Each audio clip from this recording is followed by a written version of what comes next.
Finch, 2 balls left of his 20th over, bowling to Rain. That's guided down towards third man, and it's going to go for 4, actually. He's just nibbled that very tightly, just beyond first slip, and third man, although he was in the corner, was wide enough for that to just escape him. It keeps going back to the start, doesn't it? I don't know what's happened there. There we are. 114 for 8 now. Rain is on 64.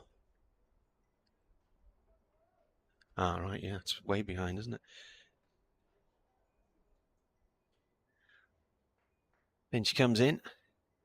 Rain pushes it out towards point and will go for a quick single. Rain will keep the strike there. End of the over then. So 415 for 8.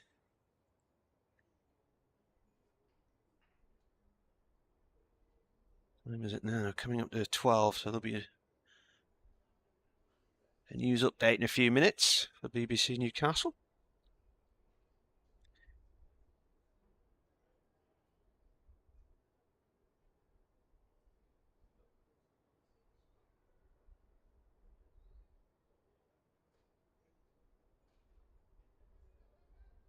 Waite is going to bowl. 15th over, on for 50 from him. Right arm around the wicket, he bowls. This is pushed off towards backward point, no run there. I'm trying to get the live stream back to where it should be here. There we are. 415 for 8.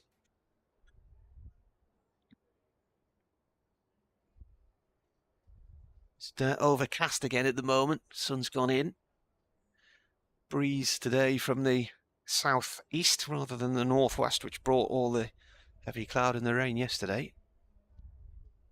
Worcestershire just dropping that man at point down to third man. Jake Libby, isn't it, going down there? Definitely trying to get Rain off strike. Rain lays this up to mid-on and decides not to take the single. Pot at the non-striker's end. Has actually only faced 2 balls so far, yet they get off the mark.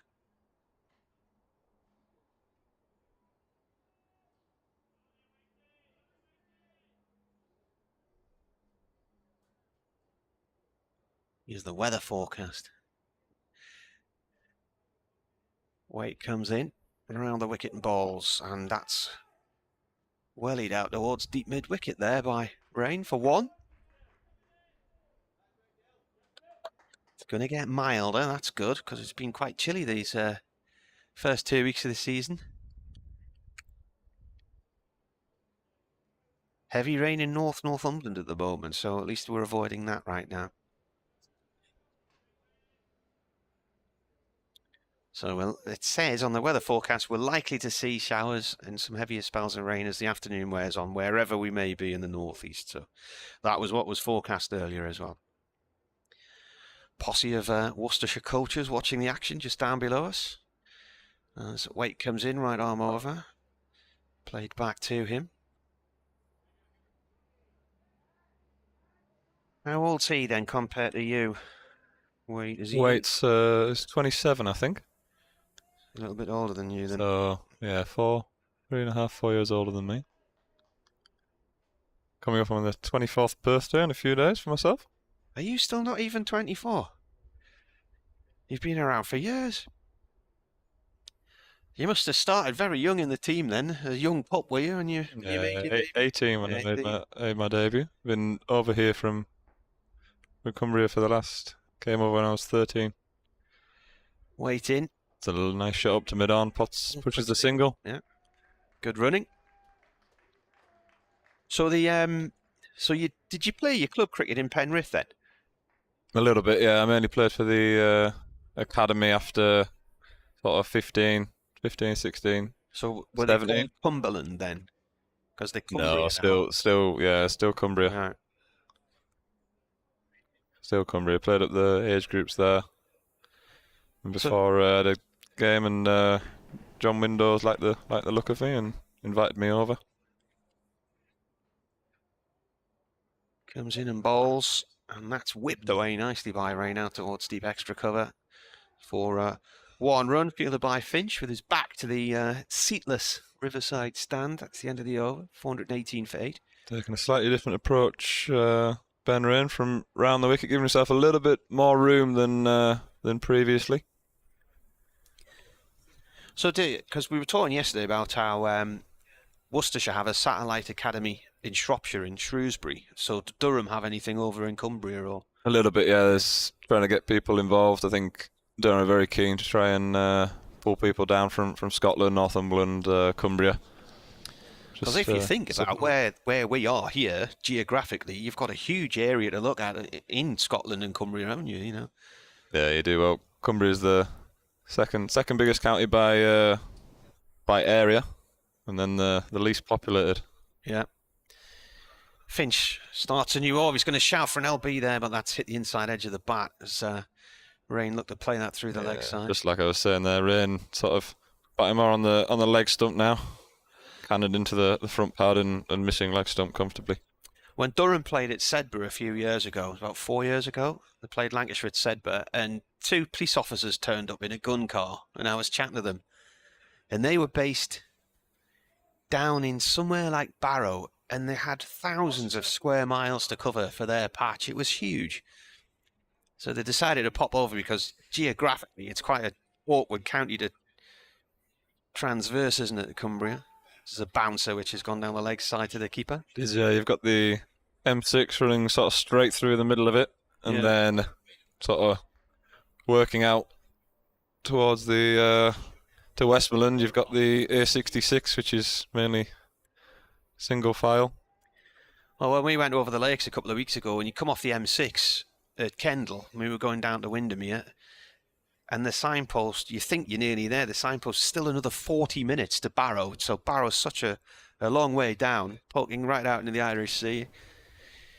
Here comes the bowler, that's pulled, and that's gone down, right down towards long leg by Rain. And a bit of a misfield. It was actually a decent stop though, but he didn't take it cleanly initially. Matthew Waite, 2 runs there. So Durham move on to 420 for 8. There will be an update for Radio Newcastle shortly. Yeah, a lot of travelling in the Cumbria age groups, definitely for training, going all the way to St Bees and then down to Millham. A lot of travelling involved.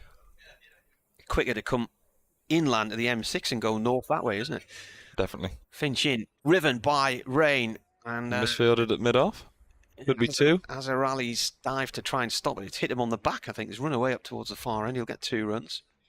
Starting to play some aggressive strokes now, Rain, as he moves on to 71 from 97. I think he's trying to push the issue here.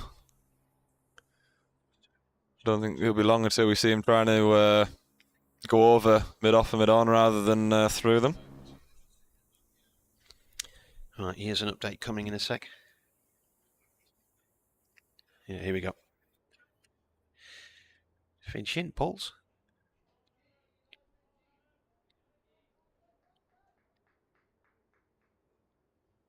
Yes, they began about 3 minutes before they were due to, but they've made nice progress today, Durham. The sun is shining at the moment, and they're currently 422 for 8, but the cut-off for bonus points has ended, so they've finished with 4 batting points. That in part to a 101 partnership between Paul Coghlan and Ben Rain. Rain's still out there on 71. Coghlan went a few minutes ago, LBW, to Adam Finch for 42, and those two came together last night when Durham lost 3 wickets on 308 runs, and that began when David Beddingham was out for 118. Rain starting to swing the bat though, but Durham in a nice position here, 422 for 8 against Worcestershire. There we go, that was the update. Yeah, we were talking about yesterday, the Wearside League football. You've got Windscale playing in that. I mean, that's right over Sellafield, isn't it? So that's a 3-hour drive, isn't it? From it's a long way. Just to see, we're going to have Dylan Pennington coming from the Tinkle end. Playing his first game of the season yesterday after missing last week at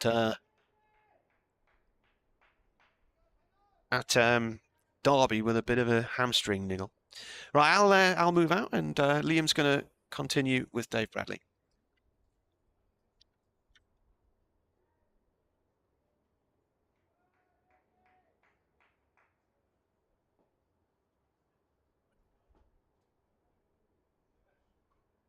Right. We've got about 20 minutes and one of us is going to go off training. I don't know which one it is. It could be you, mate. Could be you. Next ball pushed away on the offside. No run.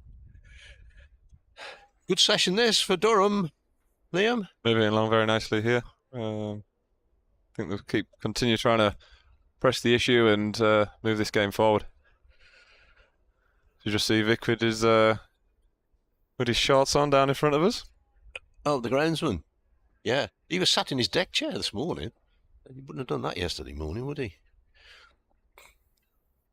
In comes Pennington's driven nicely. That's going to race. Is it going to make it for 4 while White is on the chase? That's the slowest part of the ground, I reckon, down there. It's just coming back for 3 there. It was in the air for a little while through the straight mid-wicket region.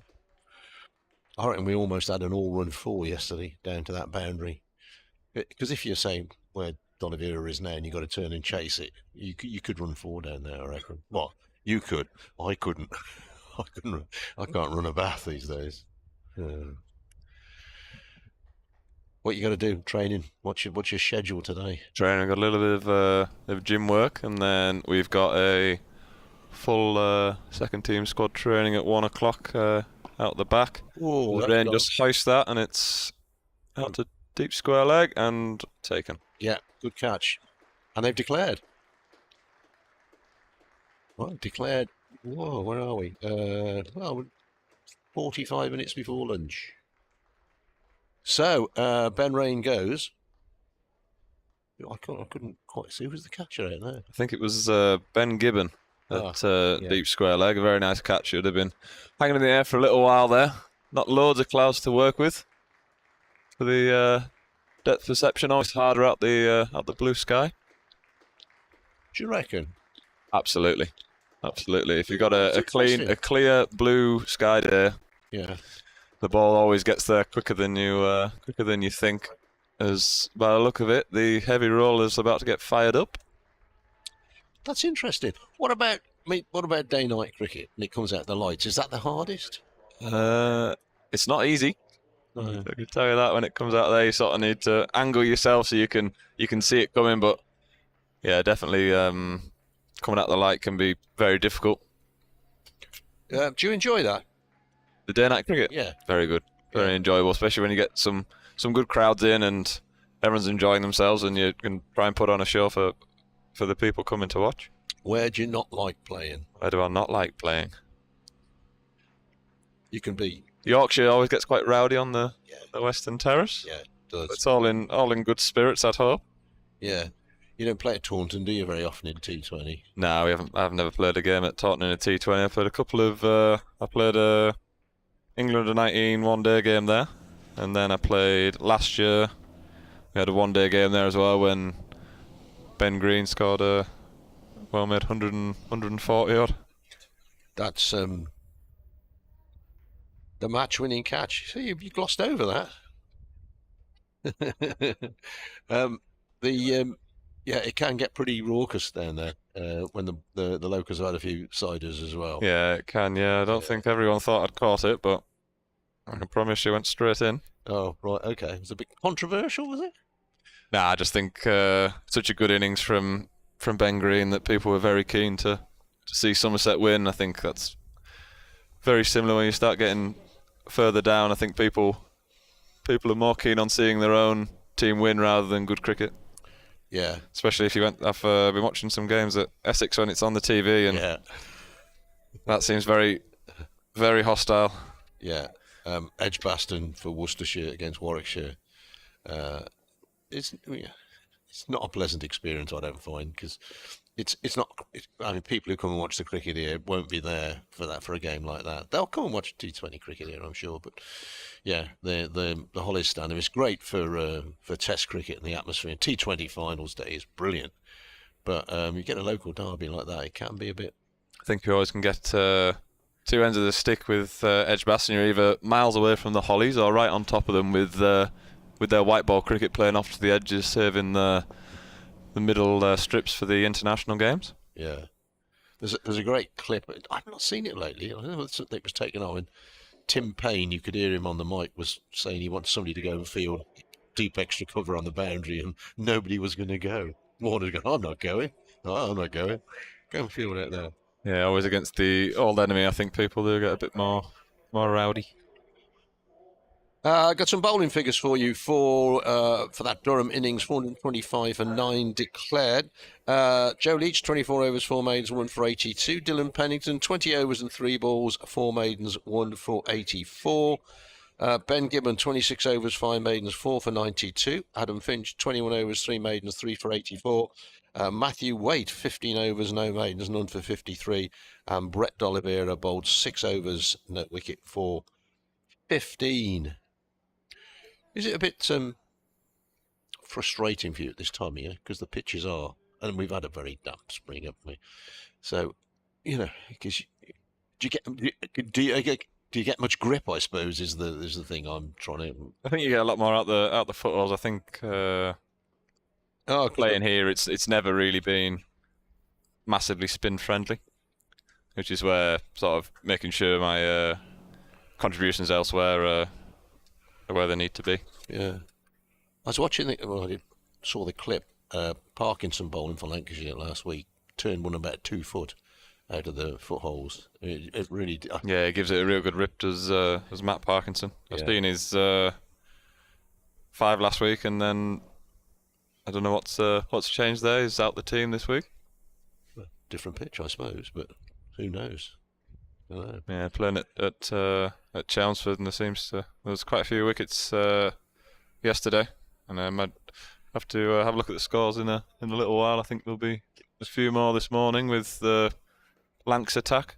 He wasn't rested by the ECB, was he? One of these who was told he couldn't play. I wouldn't think so. Puzzles me greatly, to be honest. Right, let's find some scores this morning. Match delayed at Edgbaston. Apparently it's pouring with rain down in Worcester way. Yeah, I saw the game at Bristol. They didn't even get on yesterday. They just went home. Sorry, Hampshire, delayed rain. Not Somerset, delayed rain. Lancashire, Essex, that game you were talking about. Essex 163 for 6. Reply to Lancashire's 207. So it looks... It could be a very good game, that. Maybe a couple more wickets, get a similar first inning score, and then shoot out in the third and fourth innings. Northants, Middlesex, no play there. No play again at Bristol this morning. No play at Leicester. So it's about the only game going on today. So, what's the question, Marty? Is there a different process for you playing in a club match versus a county match, and does it take a different mental approach for you as the higher level professional? Good question. Very good question. That's from M in Newcastle. I think playing a club match, you've probably got a little bit more focus on you in terms of being the professional. So maybe there is a little bit more pressure from that aspect. But then there's also coming back to a county game. You're expected to perform, and you've got people coming to earn and coming to watch you. But I think it's a good opportunity when players get to go out and play club cricket and get met with some different challenges, especially with, I think we're in a very fortunate position as professionals that the pitches you generally get are very good, and sort of there's not really too many obstacles, whereas I think it takes you get a lot of growing up when you end up having to play club cricket quite a lot, because there's always something that isn't quite right. Is there tee? Is there somewhere to get changed?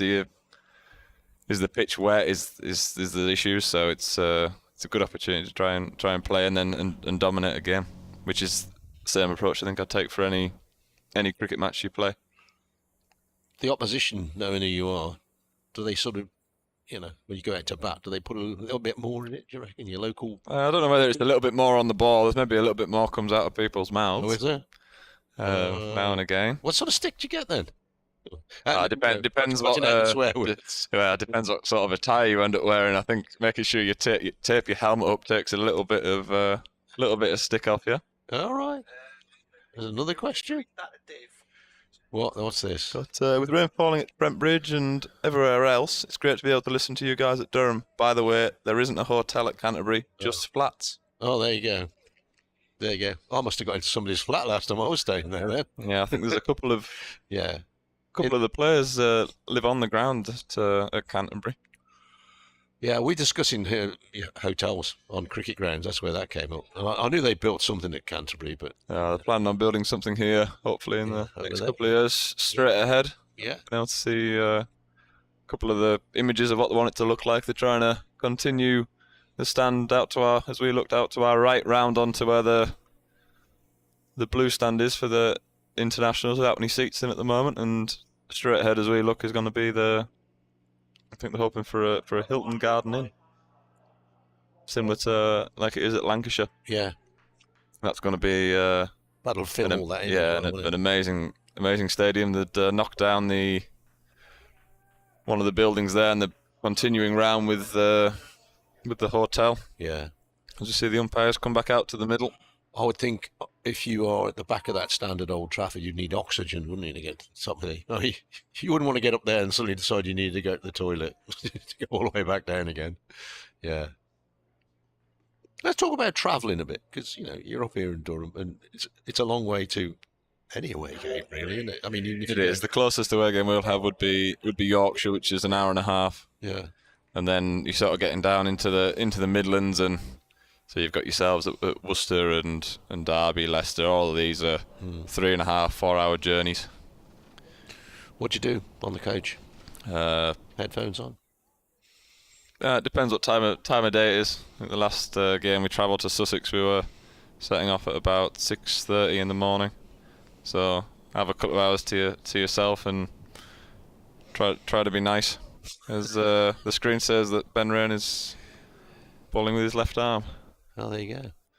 That'd be news to him.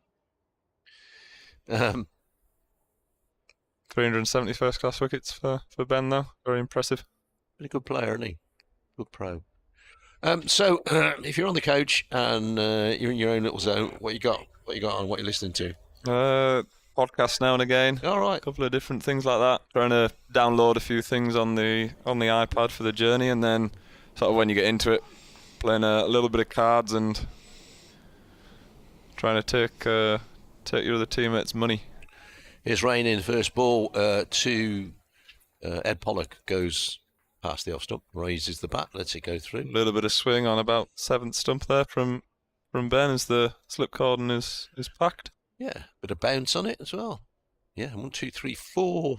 It is 4, isn't it? They're all in a line here. Yeah, 4 slips. Slightly different slip cordon from last week, with Jones coming in at first, and as we can see, Captain Scott Borthwick at mid-off. Usually found at second slip. Rain races in, bowls, and that doesn't bounce. That bounced twice before it went through to the wicketkeeper, so that's a bit weird. Was it because he bowled it wider? Well, it was a little bit wider, but he's looked to shape it away, and it's just nipped back and then sort of swung down. But as you said, didn't make any attempt to get into the wicketkeeper. Oh, weird. There's my bit of paper. There you go. So we got, as we said, 4 slips, cover point, extra cover-ish. We've got a short leg in there as well, haven't we? Yeah. Quite a square, fine leg. So that's driven through mid-on quite nicely. Potts in pursuit. Hits the rope, and they're the first runs of Worcestershire innings to Ed Pollock. Who's the sort of guy who can change an innings very quickly, Ed Pollock. Yeah, definitely a very dangerous player. Yeah. Good boundary hitter.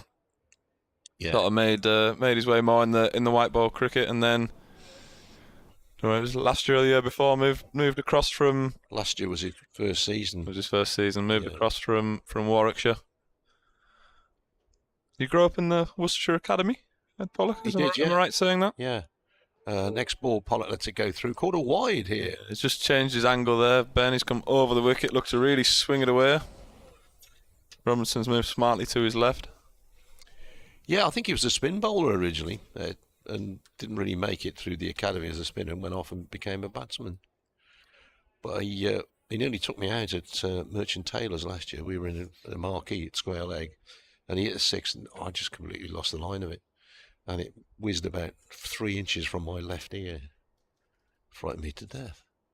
Rain in again and bowls, and this is whipped away by Pollock. out through mid-wicket. That is the longest boundary on the ground. It's going to make it, though. Trickles over the Toblerone. Potts might not be thanking his fellow opening bowler, having chased after 2 in the first over. Yeah. Well, get him warmed up, won't it? Gone are the times of the seam bowlers to fine leg. Yeah. Yeah, I mean, you see seam bowlers in the slips these days, and you would never have seen that when I was a kid. Yeah, go on. Go. As you say that, Potts, very nice pair of hands at the slips. And also we've got Paul Coughlin at 4th. As Rain misses that off his own ball as it's defended to him, and the run through for 1. Brings Libby on strike for his first ball.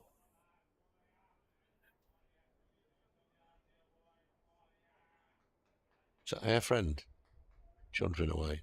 Somebody's making a bit of a noise down here. It's the man back. Oh, the man with the man with the dog in the pushchair. He's back. You wondered. He disappeared yesterday.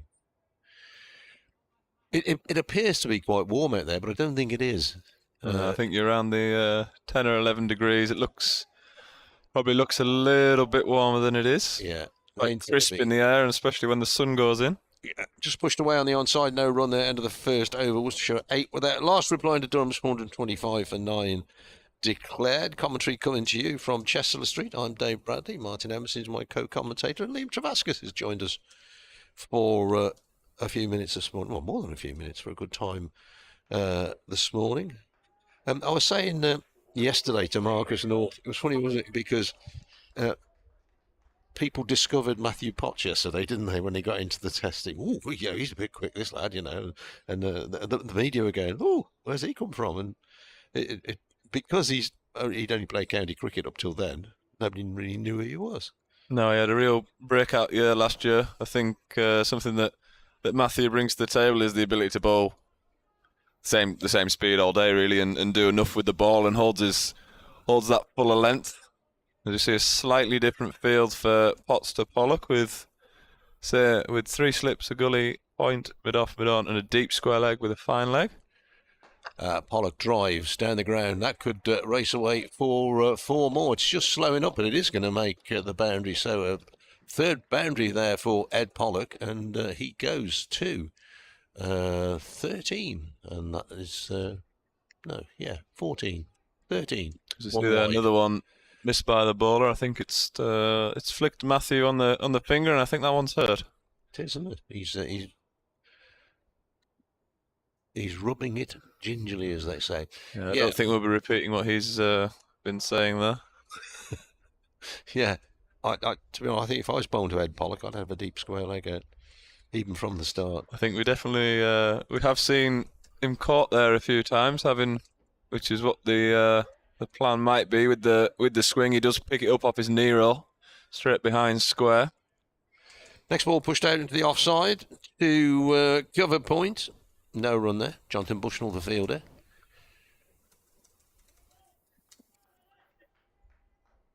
Yeah, they were. I can't remember what the target was down at Merchant Taylor's last year, but the pitch was doing a bit, and it's 240 something. But within an hour, it changed the whole game. Drives again. That's 4 more. That's a nice juicy half volley. Thank you very much. And smashes that down too long off. So 17 to Ed Pollock and 18 without loss, Worcestershire. Yeah, all 3 balls this over. Potts has looked to go across Pollock. Looks like a bit of a wobble seam.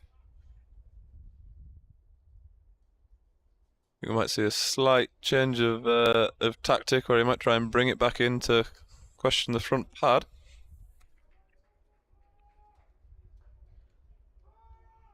Away he goes from the Finkel end. Potts bowls. This is short, and Pollock gets underneath it nice and early. Can you tell from here if Brett D'Oliveira was bowling? Can you tell what sort of ball he's bowled?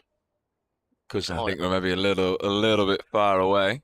Well, I think if I was stood next to him, I'm not sure I could tell. Or if I was stood at the other end. Oh, if I was stood at the other end, I think I would be able to tell. Yeah. I'd hope so. I haven't faced him too much. Well, I mean, any sort of leg spinner, really. Generally, some are definitely easier to pick than others. As Potts nearly launched that back at Pollock. Yeah, played back down the pitch. Bowler himself did the fielding and threatened. A little bit of white line fever. Matthew has. Do you get that? Do you get a ratty when you're on the field? That depends how other people are behaving. Usually, usually not too bad. Unfortunately, unlike Potsy here, he can bowl a bouncer, whereas I haven't quite got that in the locker. Turned away on the leg side. There's only really one fielder in front of square, who is Ben Ray. Is that? Yeah, it is.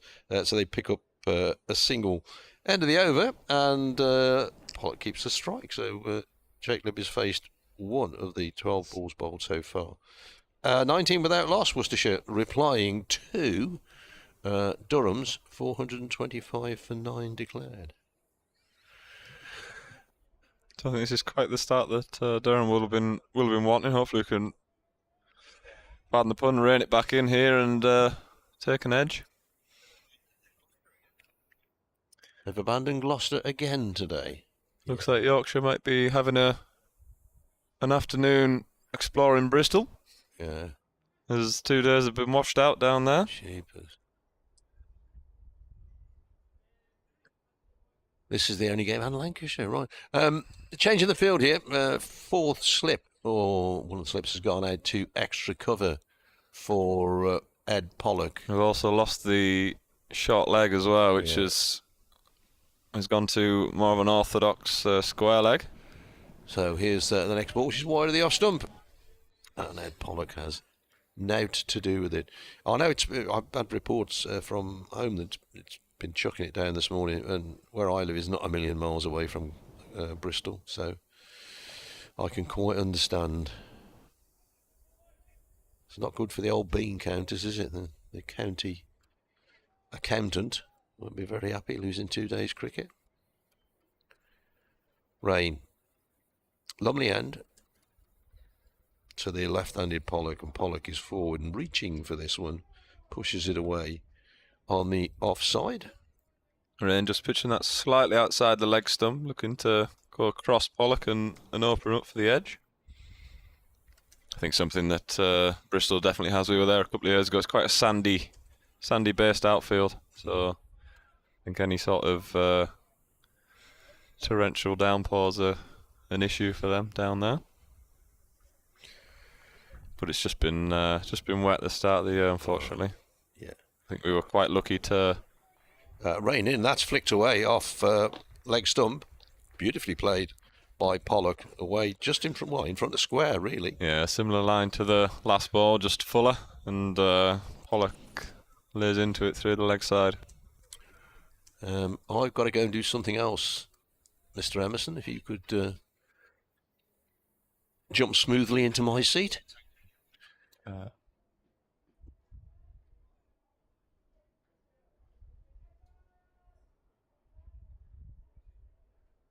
Now rain in again from the Lumley end over the wicket to Pollock.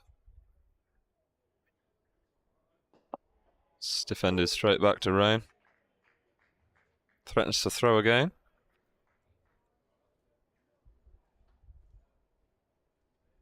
So do you fancy a career in the media then, Liam? I've been quite enjoying myself, thank you. Yeah. It's been a good morning. You should have a word great with view.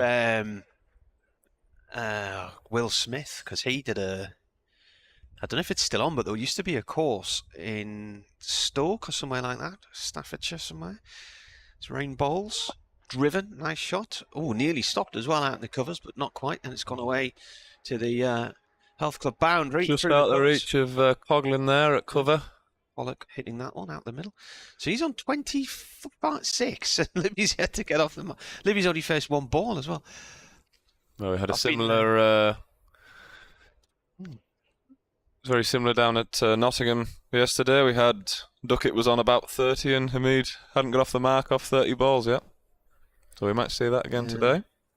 Doesn't matter if the runs are coming at the other end, I suppose. Definitely not. Yeah, Will Smith did a course, Staffordshire or something like that, which was designed for professional sports people. As this is cut by Pollock, and there's another 4. He's treating this like a one-dayer here. Well, Durham gave themselves 40 minutes to come and have a go at Worcestershire this morning, and before lunch, and Pollock's decided he's going to try and smash them out of the game. Quite the approach. Not a great ball there from Rain, unfortunately. Look for the bouncer, and then it's just nipped away to the offside and allowed Pollock to free his arms. The outfield's a lot quicker today because we've got the sun on it. Plus, they couldn't really cut the grass yesterday morning, could they? Yeah, they had them cutting at lunch and tea, didn't they? We had. There were loads of shots yesterday when Durham were batting where the ball just never even got near the ropes, and normal occasion it would have done. Yeah, I came in and jokingly one of the lads said, "Oh, Alex should have had 150 by now." Yeah. Oops, this chair's just collapsed on me as I sat on it there. So, 31 for none after just 3 overs. Wowzers. Libby gets to face his second ball here. He plays this towards point. A lively start indeed. Some tweets. So basically, there's no game going on elsewhere other than Lancashire down at Chelmsford. Kevin Hand, the Middlesex commentator, is clearly bored because he's watching the rain coming down at Northampton, so he's decided to comment on a tweet that I put out yesterday. Northampton looked in a dominant position yesterday, having pulled their position out there. Bowled Middlesex out quite quickly, didn't they? Yeah, very impressive. Important ball from overseas Chris Tremaine, actually. Full-length dive to his left. Potts is appealing for an LBW here, not given, but a leg by is signalled as Libby comes up with a non-striker's end. So I put a photograph on yesterday, and I used this phrase, Death Star cloud over Chesley Street. And Kev, who's a Star Wars bore, said, "What's a Death Star cloud? If you're going to try to be cool and quote Star Wars, then get somewhere close. Mordor, maybe, or a cloud the shape of an Imperial Star Destroyer," he says, as Potts bowls. And that's flicked off the legs by Pollock down towards fine leg for 1 run. Yeah, Kuhneman feels down there. A little bit of swing there from Potts.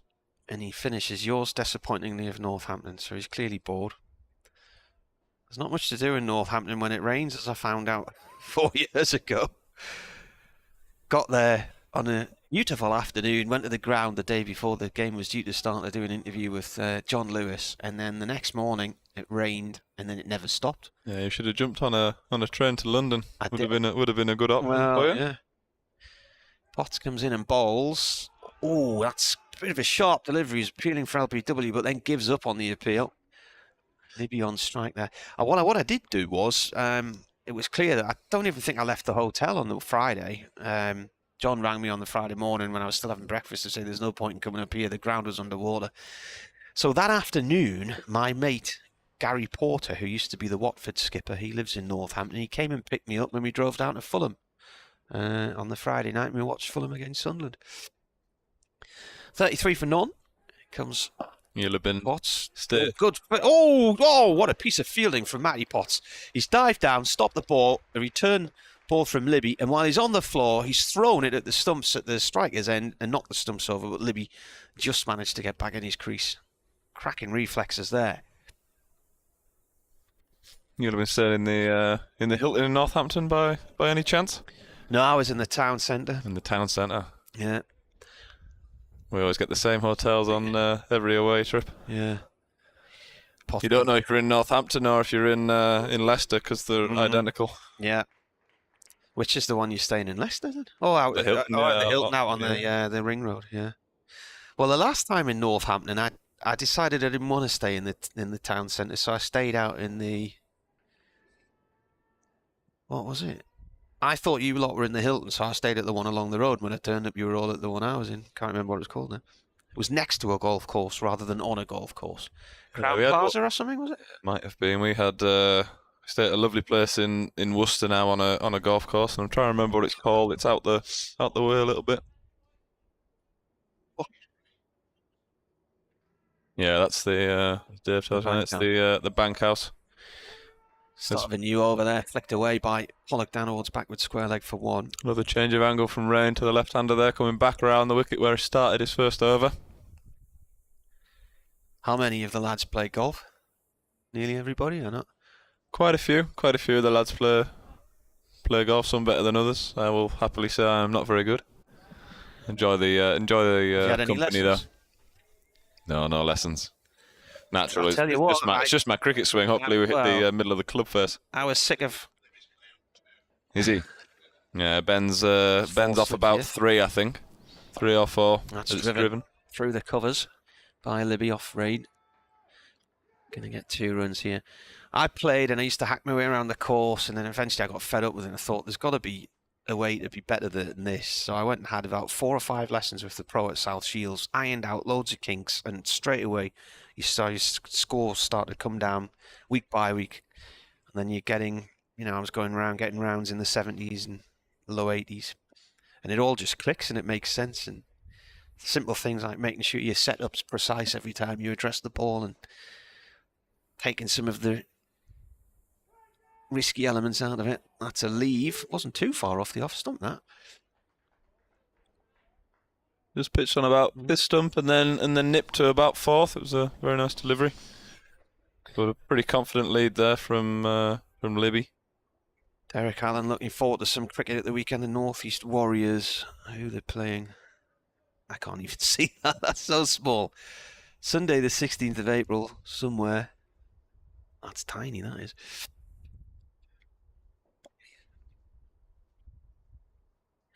Rain comes in and bowls. This is turned by Libby off towards long leg for 1. So will you'll be going out into the middle during lunch, will you? I don't think so. I think it's dry enough out the back now to be able to practice fully on the nets. Right. So I think you'll just as lunch starts to approach, I think you'll see a horde of cricket bags walking down in front of us. So, that was one of the things somebody raised at the members forum last night. Why can't the kids come and play on the field during the lunch interval? And it was pointed out yesterday. Well, it would have been quite dangerous because there was about 30 players out there and the ball was flying around all over the place. Yeah, I think when there's an opportunity to do so, hopefully that's taken. I did have last week at Sussex. I tried to do a running session at tea and was running round. Yeah, there were lots of people on the field then. About 5 or 6 people. You would have seen me. I was at the top end, just trying to run down the boundary rope and. It didn't quite go to plan. Previous delivery was a dot ball. Pollock is on 32 from 20. Libby 3 from 9. 37 without loss, Worcestershire, after Durham declared a few minutes ago, and 425 for 9, giving themselves 40 minutes to have a go at Worcestershire before lunch. Durham 4 batting points, Worcestershire 2 bowling points. Rain in, bowls. And a quick single from Pollock towards point. There's a shy at the stumps from side on and just misses fractionally. And that was Bushnell, I think, was it? Yeah, I think he might have been struggling there. Yeah, Bushnell's angry with himself that he didn't hit the target. I think he only had the one stumped away, man. He ripped his cap off in anger, and he's walked a long way before he puts it back on. Brilliant, Liam. Thanks very much for calling in to see us. Lovely. Thanks for having us. Enjoy the rest of your day. Yeah, you as well. Liam Travaskis, the Durham spinner, off to do a bit of network.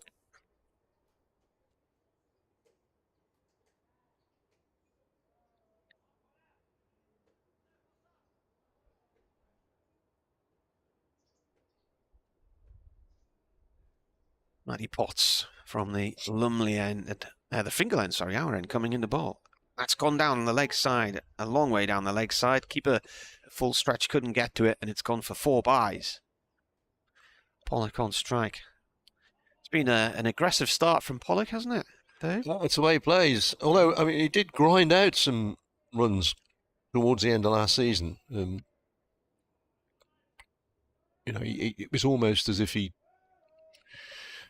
felt he had to get on with it every innings, but then you play those sorts of shots, but then you got to treat every ball on merit, haven't you? So I think that's what certainly towards the end of the season, he was grinding runs out. And comes the bowler again, and that's he went down on one knee there to a slog sweep, and it's gone to fine leg for 4. And Potts has a word with him. Pollock will ignore that. He moves on to 37. He could have 50. Well, he will have 50 on the board if he keeps going at this rate before lunch. I think, as I was saying to Liam, there was a game at Merchant Taylor's last year. I think Worcestershire was at 230, 240 or something on a pitch that was doing a bit against a decent attack. And he came and he just changed the whole feel of the game in an hour. Potts again comes in. Finkel end. Tries to York him, and he's appealing. He's actually, that's a celebrationary appeal, really. He ran away celebrating. I think he got a bat on that, didn't he? What he thought was a cast iron LBW. I thought there was 2 clicks. The bails came off. There was a click, wasn't there? There's what come off? How come the bails came off? Because the wicketkeeper threw the ball back at the stumps, or somebody did from a slip cordon. Derek says, all club cricket is off this weekend. I'm not sure if everything's off, he said, but 2 games for the North East Warriors at South North, 10:30 AM, first game versus Yorkshire, followed by Cumbria game after that. That must be on Sunday, I think. You're not happy boy, Pods. No. Here he comes again. And cut. That's behind point. That's away for 4 more. So that's the 3rd boundary of this over. 2 of them off the bat and 4 byes to start it. So 12 from the over. Pollock moves on to 41. Or is he on? Has it gone on? 50 partnerships. They've got the 50 up in 5.4 overs. That's ridiculous, isn't it? It's just nice IPL stuff. Didn't get a replay of that LBW shed. At least I didn't see it if there was.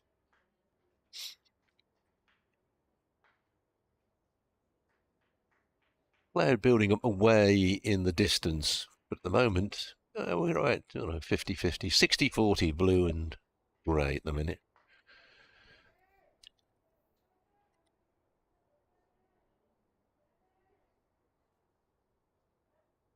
Potts comes in again and bowls. And he's absolutely smashed his stumps to smithereens and stands with one arm raised and then gives Pollock a kiss. And that's the end of him. He's out for 41. Splattered is the phrase I would use. Went between bat and pad, I think. Probably I would imagine. Beat the pace there. Maybe came back a tad into him. We're seeing that again. Yeah. Anyway, Ed Pollock goes for a very bright and breezy. Oh, I took it off the board. He got 41. I don't know how many balls that was. I'll tell you. So this over has been 4 wides. Pollock, 26 balls, 9 fours.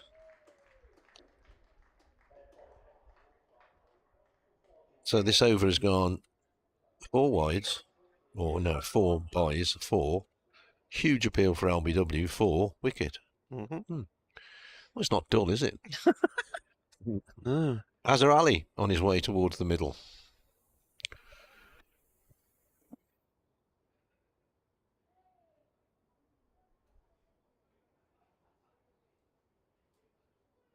Very experienced. Pretty experienced in county cricket now as well, Azhar Ali. Down at Somerset for a while, 2nd season with Worcestershire. Very popular man with his teammates and with the supporters as well. Very, that's what I'm looking for. Very genial character. So Jake Libby had contributed 3 to that opening under 50. So you've got 50, you've got a man on 41, you've got a wicket in 5.5 overs. Yeah. New man's Azhar Ali, who batted all day last year, right up to tea on the final day to make sure the match at New Road ended in a draw.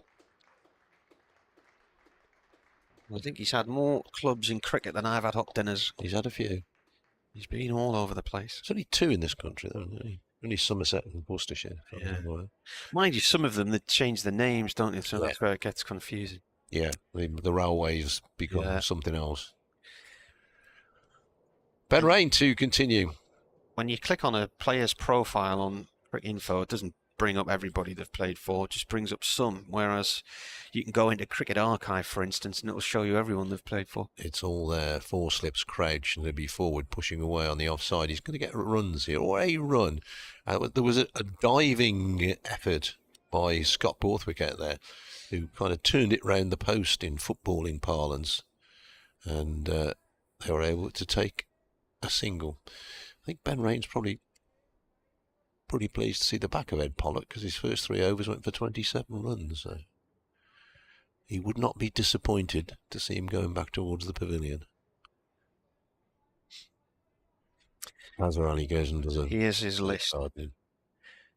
Abbottabad Rhinos, Good lads, they are. Balochistan. Right. Here's Rain to Azhar Ali, who plays defensively. Well, no, I'm doing him a disservice there. He's pushing the ball away on the onside. Central Punjab, Khan Research Laboratories, All right. Lahore, Lahore Blues, Lahore Eagles, Lahore Lions. There might be a theme there. Lahore Qualanders, which is where Matty Potts was in the... So that's 5 Pakistan's teams in Lahore. Oh, hang on, there's another one, Lahore Whites. Oh, yeah. Pakistan, Punjab, Rawalpindi, Somerset, Swee Northern Gas Pipelines Limited in Worcestershire. Ah. Here's Potts in, and Azhar Ali is forward, turning the ball again on the side. Yeah, so as you say, there can't be too many players who played for 6 teams. There was 6 teams in Lahore who played for 6 teams in the same city. But as you say, the Whites might have become the Blues or something. So depends on who the sponsors are. We're where are we? 14 minutes away from lunch. Lunch will be at 1 o'clock today. Well, as per normal, but I say that because it changes very often. It's a movable feast depending on what has happened earlier in the time. I'm not sure what's going on here. There is a helmet coming. Short leg is coming in. So there was some conjecture about what was happening because they were going to get the helmet. So ready to go now. So 3 slips and a short leg are the close grabbers. Rain in bowls. Azhar Ali forward, just pushes away on the offside. Well, that's short legging, I think, because the first couple of deliveries he faced, Azhar Ali, from Ben Rain, he sort of played around his front pad out into that mid-wicket area, so maybe they're looking to basically stop him playing that shot. 51 for 1. Rest of the field, there's a cover point, mid-off, mid-on, mid-wicket. Deep fine leg, pretty straightforward, really. Rain in bowls. Azhar Ali takes his bottom hand away as he plays that one, so he cut back at him. Well, look at that. It did indeed jag back towards his pads, and Rain sort of stands there. Then he turns around and talks to the umpire about something. I'm not quite sure what that was about. Well, it looked as if he was, but maybe an optical illusion. All the ground staff sat topping up their tans. Hardy lads that they are. Rain bowls. Azhar Ali pushes down the ground. He gets off the mark with a nice push drive. He's going to get 2. He might come back for 3. Yes, cut off just inside the boundary rope at long off. So Azhar Ali off the mark with 3. Worcestershire go to 54 for 1. Live cricket from Chesterley Street, brought to you by the BBC. On your local radio stations, on various internet platforms. I'm Dave Bradley, Martin Emerson, and Liam Travaskis was our guest this morning. Very pleasant young man. Young man. Yeah, they're all young. They are, aren't they? That could be his dad, you know. His granddad. Mm. Comfortably. That would be a weird family. I was his dad and you was You wouldn't put that on your CV, would No, you? you wouldn't. Applied for a job. Father, Yes. Martin Emerson. Grandfather, Yeah. Dave Bradley. Less is more. Yeah. 54 for 1. Potts the ball to Azhar Ali. Right arm over from the finger end. It's an edge. It's along the floor and it's away down to the third man boundary. 4-4. There's nobody there. It's the vacant third man. Order your meals at the bar. That's what my pub's going to be, Dave. What? Vacant third The man. vacant third man. Yeah, and you know the hand pulls or the real ales. There'll be 6 real ales, but the hand pulls will be stumps. Oh, yeah. Yeah. Yeah. Good idea. Well, they used to do that in the old cricketers' pub in Worcester, which... Did they? They had stumps as the hand pulls. Yeah, I'm pretty sure they did. If it wasn't there, it was somewhere like that. Somebody will tell me. Yeah. And loads of cricket pictures on the wall. Potts again, 58 for 1, and he fends this off one-handed. It was a sharpish delivery. Where was the cricketers in Worcester? It was in the middle of the town. It was called the Shakespeare. Oh, I've was a been kid. in there. Yeah. Yeah, I've been in there, yeah. Yeah, very good friend of I got mine. threatened by somebody in there a few years Did ago, you? I remember. Yeah. That's one of many that you've been threatened. It was Bloke threatened me, and then reasoning behind it was absolute utter nonsense. Oh, right. They just didn't like you. I'd never met me before, Well, there you go. and I'd never met him. Here's the next ball turned away on the onside. You're going to get a couple at least here from Azhar Ali. They'll probably settle for 2. They will settle for 2. As Scott Borthwick chases that one down. I thought he didn't like my cricket commentary, and then it transpired he never heard me. But oh, right.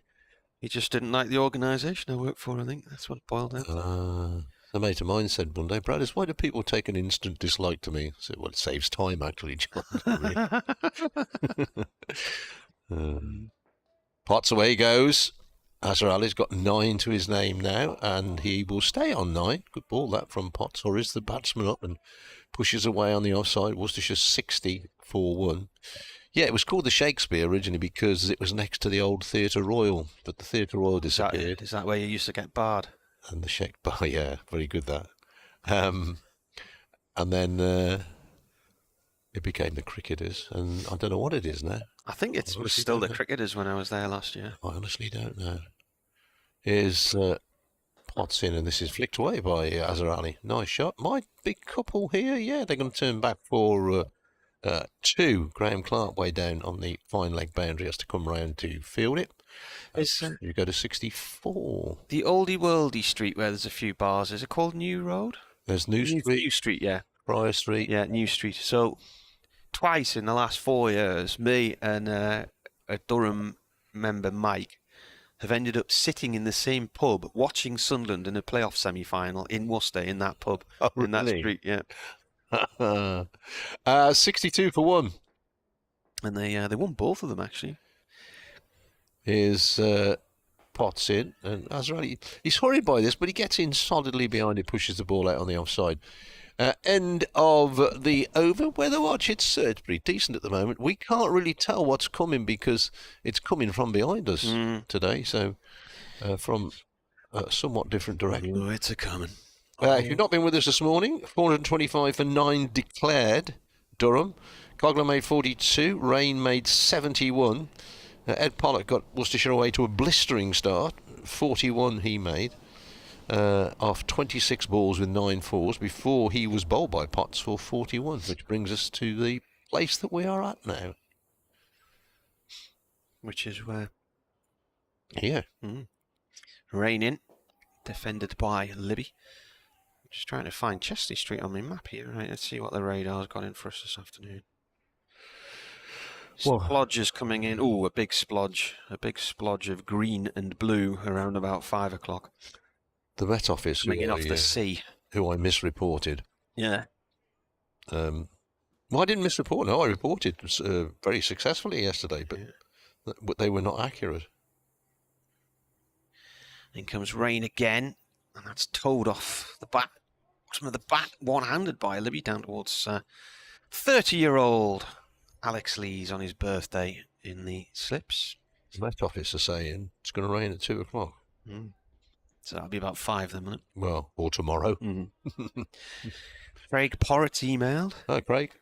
He says, it was great to listen to the Sussex match last week, but the quality of the new Durham stream this week is excellent. To see 2 of Pollock's stumps go flying was magnificent. Was it in beautiful Ultra HD, was it? The Rain comes in and bowls. This has gone off towards mid-wicket, no run there. And he said, great to have you and your colleagues back on the airwaves. Thanks, Craig. Good to be here. Yeah, new cameras, new camera kit this year, new computers driving it. So you got your fixed cameras. There's a fixed camera at either end tracking the bowlers, and then the poor lad on the roof who came down looking frozen through yesterday. He's got the tracking camera. So 3 slips here as Rain bowls to Libby, and Libby plays this towards Bushnell at point, no run there. There's a few of the Durham youngsters going for a net session. Mitchell Colleen being one of them. His dad's somewhere in the building again today with his England tracksuit on. Now part of the England bowling setup as a coach. I might see him in here a bit later on. Katie's tweeted to wish my daughter Astrid a happy birthday. Hope she has a lovely day. I'm sure she's having a great time. Rain comes in and bowls. This has gone off to the cover area. No run there. And Bernard says Durham scored more than I expected yesterday. Right. He says game's fairly even, but I think Durham are just ahead so far. Looking forward to another exciting day of cricket. I don't know what they call scoreboard pressure. It's a big total. Johnny Weston's birthday this weekend. I think he's listening today. Martin Weston's dad, Johnny Weston. So he's got a big birthday. Is that the Westons from here, from Durham? No. In comes Rain. That's gone to Bushnell at point over on there. So was it one of the Westons? Didn't they play for Worcestershire years ago? Oh yeah. He was from Durham. I played against him. Yeah, he's an agent now. Maiden over that. Yeah, his dad, of course, was a rugby union international. Yeah. Was he Mike? Mike Weston's dad, yeah. Yeah, so it was him and Matty Rosebery who got together and built the indoor school at Houghton. And this was all part of the process of Durham, going through the plans to become a first-class county, which they achieved in 1992. Welcome to listeners on Sports Extra. Welcome. We might be the only game surviving now. We should have a look. In the frozen north, yeah, this is the only game on. Not that you're going to make that point. I thought I would first of all. Is Potts in and bowls, and that's off an edge, but all along the ground from Azhar Ali. We've seen that a few times in this game, finding the edge, but it's raining in Birmingham, is it? That's all right then. Early lunches elsewhere. Lancashire, they've gone to lunch as well in Chelmsford. You better tell them the story of the game if they're in on Sports Extra joining. Yes. Well, 4-2-5 for 9 declared. Durham. Coghlan 42. Rain last man out for 71. Partnership of 101 for the 8th wicket from those two. Batted very well. And Worcestershire is 62 for 1. Potts comes in and bowls to Azhar Ali and make that 66 for 1. Off the back foot. Now he's hit that in front of square, which tells me he had a lot of time to see it. Smashed it away to the cover boundary. Ed Pollock got off Worcestershire off to a crazy start. He was out in the 6th over with 50 on the board. Pollock made 41, 26 balls, 9 fours. At the moment, Azhar Ali has 15. Jake Libby has 4. Do you think Pollock had a plane to catch or something? That's the way he plays. Yeah. Well, he faced 26 balls for 41, and this was inside the 6 overs, wasn't it? Yeah. He was out after 5.5 overs for 41 and hit 9 fours, and Worcestershire were 50 for 1 at that point. Thing is, if it had been for an hour after lunch, it just changes the whole complex of the day and the game. Potts in, bowls, Azhar Ali forward, somewhat suspiciously plays the ball away. Up on the offside, Ben Rain does the fielding. Rain was the last man out, caught by Gibbon on the deep square leg boundary off the bowling of Dylan Pennington for 71. And Coghlan was LBW to Finch for 42. And Pollock was spectacularly bowled by Potts for 41. Always a good sight for a bowler when the stumps go hurtling out the ground. Not on this occasion, though, because Azhar Ali has let that one go through. Taken very low down by wicketkeeper Robinson, down to his right. Who's that doing a bit of warming up? Kuhneman, the spinner. So, yeah, might get an over of him before then. Might get the obligatory spinners over before lunch. Although it's got 12.59 on the board, so they might not quite make that. 2 balls to go, and this is one that is let go by Azhar Ali outside the off stump. We actually started. We'd bowled an over before 11 o'clock this morning. To be encouraged, I would say. Right, South Northumberland Cricket Club on the 16th of April. So when's that? Sunday. So Derek's zoomed in on what he sent me earlier. So the Northern Warriors against Yorkshire at 10:30, Yorkshire against Cumbria at 1:30, and the Warriors against Cumbria at 4:30. So 3 matches there, and the weather's set fair. Weather permitting. So this could be the last ball before lunch, I reckon, because the clock says it's 1 o'clock. Potts in and bowls. Azhar Ali pushes away on the offside. Calls for a quick single. It's a good call as well. In the end, it's a comfortable single. Bushnell Fields going round from cover point. And indeed, that is the luncheon interval. Very entertaining morning's cricket. And it went from 308 for 7 to 425, which I reckon is 117. And we've had 67 since. So is that 184 runs this morning? Is that right? Oh, I don't know. 363. 300 and... to 4-2-5. No, it was 3-6-3 was when the last wicket was. Sorry, folks. No. 62. That was what it was last night, 3-6. Yeah, 62 and 67. So 129 runs in a morning session. That's not bad. No. Maths on the radio. Yeah. Right, well, there you are. We'll leave it there for now. And we will be back with you in 40 minutes. The ground staff just heading out the middle. I'll do an update for Radio Newcastle in a minute. And then we're going down the fish and chip route, aren't we? Oh, I don't know. I think I ordered a curry. Oh, yeah. It was. We were caught between two lovers today, fish and chips and a curry. That's bad planning, that, actually. Should have been on different days. Right, we'll be back with you a little bit later in Chesley Street.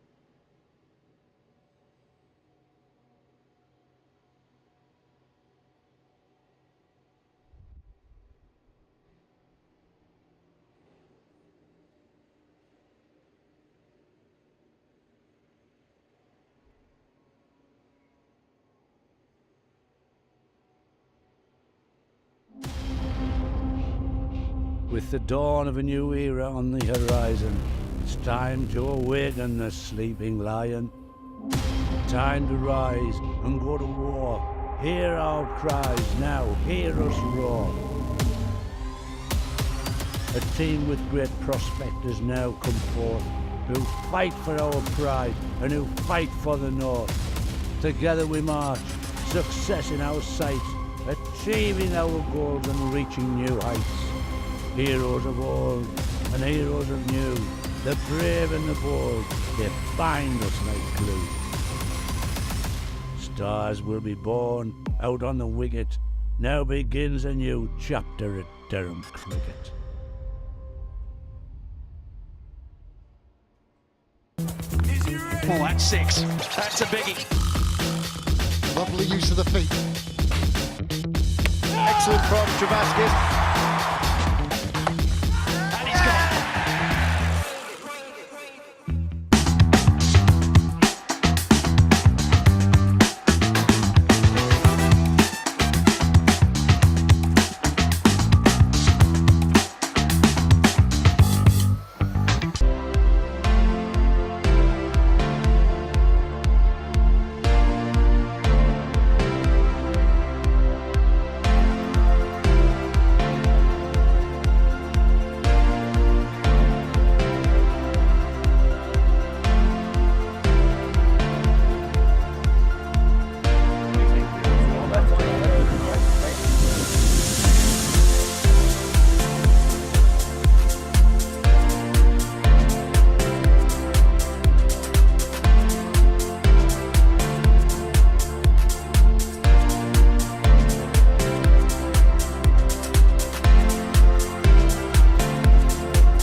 We rose from the dust of the coalfields. A dream of bringing professional cricket. 30 years later, we stand together. With many successes on and off the field. A trophy cabinet full of silverware. A professional pathway for boys. And girls in the north. And community programmes that both enhance. And transcend the sport in our region. But we want to achieve more. We want to reach every corner of society. Welcoming players for people of all backgrounds. Supporting the community to which we belong. 29 runs this morning. It's been quite lively. It started with Paul Coughlin and Ben Rain picking up their partnership from yesterday. They had 58 on the board by last night. It ended on 101 when Coughlin was out. Better members of society. LBW to Adam Finch, and then Ben Rain caught the boundary on 71 off the bowling of Dylan Pennington. That brought a declaration, 425 for 9. Diversity. And inclusion in everything. The first 6 overs before he was bowled by Matty Potts. At lunch, Worcestershire 67 for 1. And We must be accountable. Cricket is a game for everyone. Our programmes are for everyone. Seat Unique Riverside is for everyone. Durham Cricket for the North, for everyone. Durham Cricket for the North, for everyone. Durham Cricket for the North for everyone. Durham Cricket for the North for everyone. Durham Cricket for the North for everyone. Durham Cricket for the North for everyone. Durham Cricket for the North for everyone. Durham Cricket for the North for everyone. Durham Cricket for the North and everyone. Durham Cricket for the North for everyone.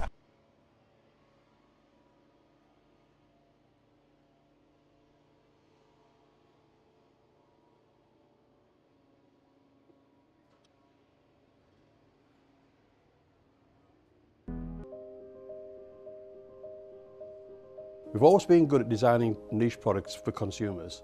So our thinking was if we can use the same design skills on products which have got more volume, we'll be more successful.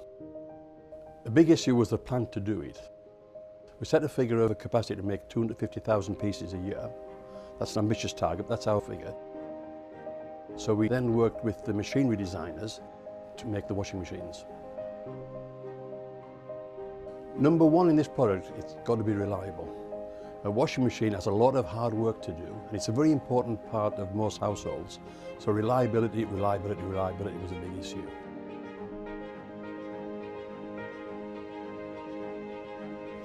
I think any new product, we've got to learn about it, and that's important. We've got to learn about it so we understand it inside out. And that's taken longer than we expected, but we've taken our time to make sure that it's right. There's a big appetite for buying British products, and rightly so. But we can't rely on that. We've got to make a product that competes with all the imports. And of course, remember, we've got our core business here of making domestic dehumidifiers and bottled water coolers and industrial dehumidifiers. So that takes our time, and we don't want to get this wrong.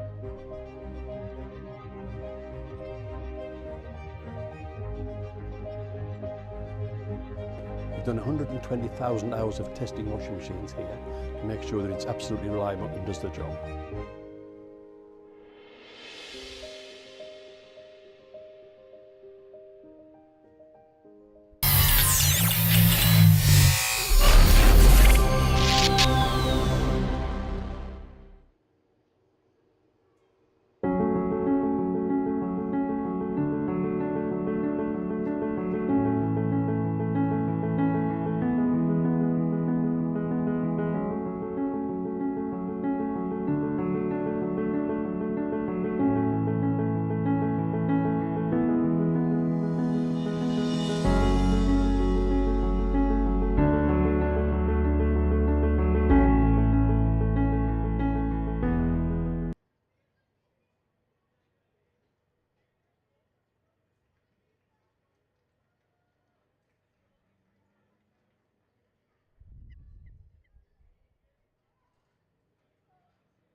Rod Stewart.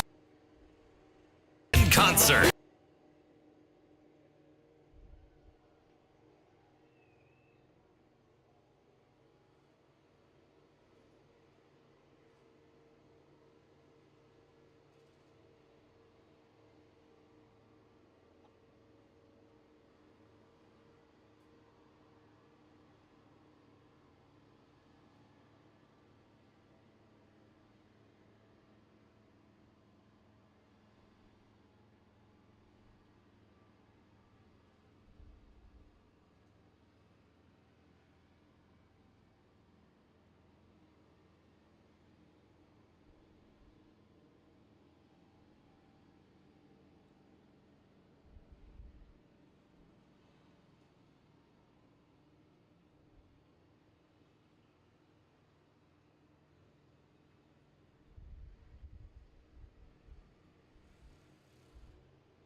With the dawn of a new era on the horizon, it's time to awaken the sleeping lion.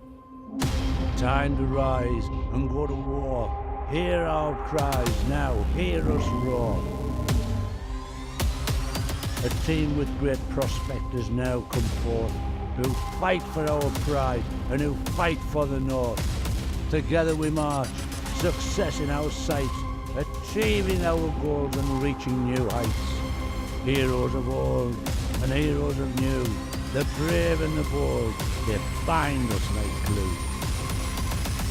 Stars will be born out on the wicket. Now begins a new chapter at Durham Cricket. Oh, that's 6. That's a biggie. Lovely use of the feet. Excellent from Geographic.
We rose from the dust of the coalfields.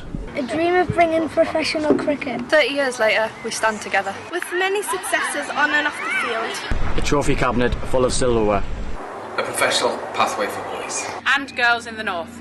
And community programmes that both enhance and transcend the sport in our region. But we want to achieve more.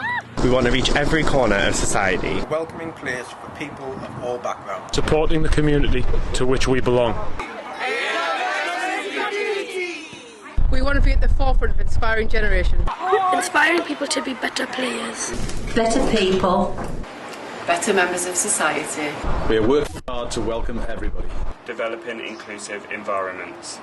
With a commitment to encourage Equity. diversity And inclusion in everything we do. We aim to make a positive change across cricket. our wider community. We must be accountable. Cricket is a game for everyone. Our programmes are for everyone. Seat Unique Riverside is for everyone. Durham Cricket for the North, for everyone.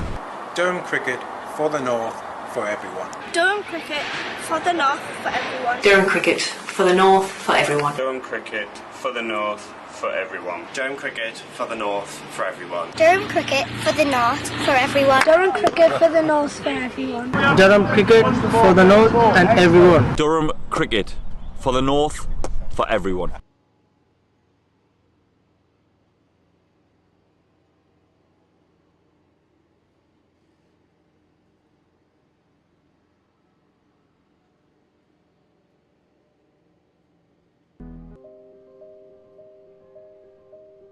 We've always been good at designing niche products for consumers. So our thinking was if we can use the same design skills on products which have got more volume, we'll be more successful. The big issue was the plan to do it. We set a figure of a capacity to make 250,000 pieces a year. That's an ambitious target, that's our figure. So we then worked with the machinery designers to make the washing machines. Number one in this product, it's got to be reliable. A washing machine has a lot of hard work to do, and it's a very important part of most households. So reliability was a big issue.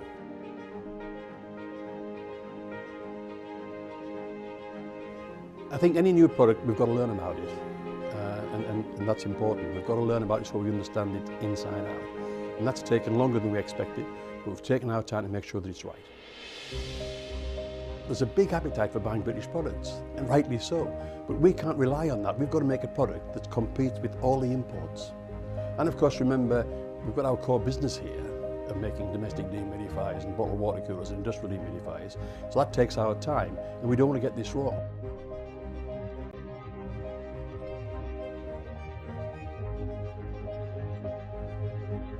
We've done 120,000 hours of testing washing machines here to make sure that it's absolutely reliable and does the job.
Welcome back to Chesley Street. We've had a little bit of rain during the lunch interval, to the point where we wondered, might we have a bit of a delay to the start of the afternoon's proceedings, but then the rain stopped just as the ground staff had put the covers in place and we're about to get all the tarpaulins and whatnot. Bright sunshine again.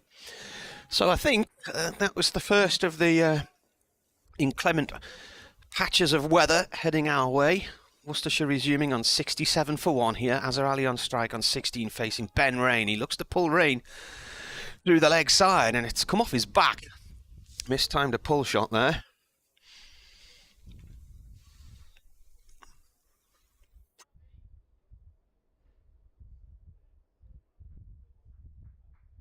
So Durham declaring this morning on 425 for 9. They came out and played some shots.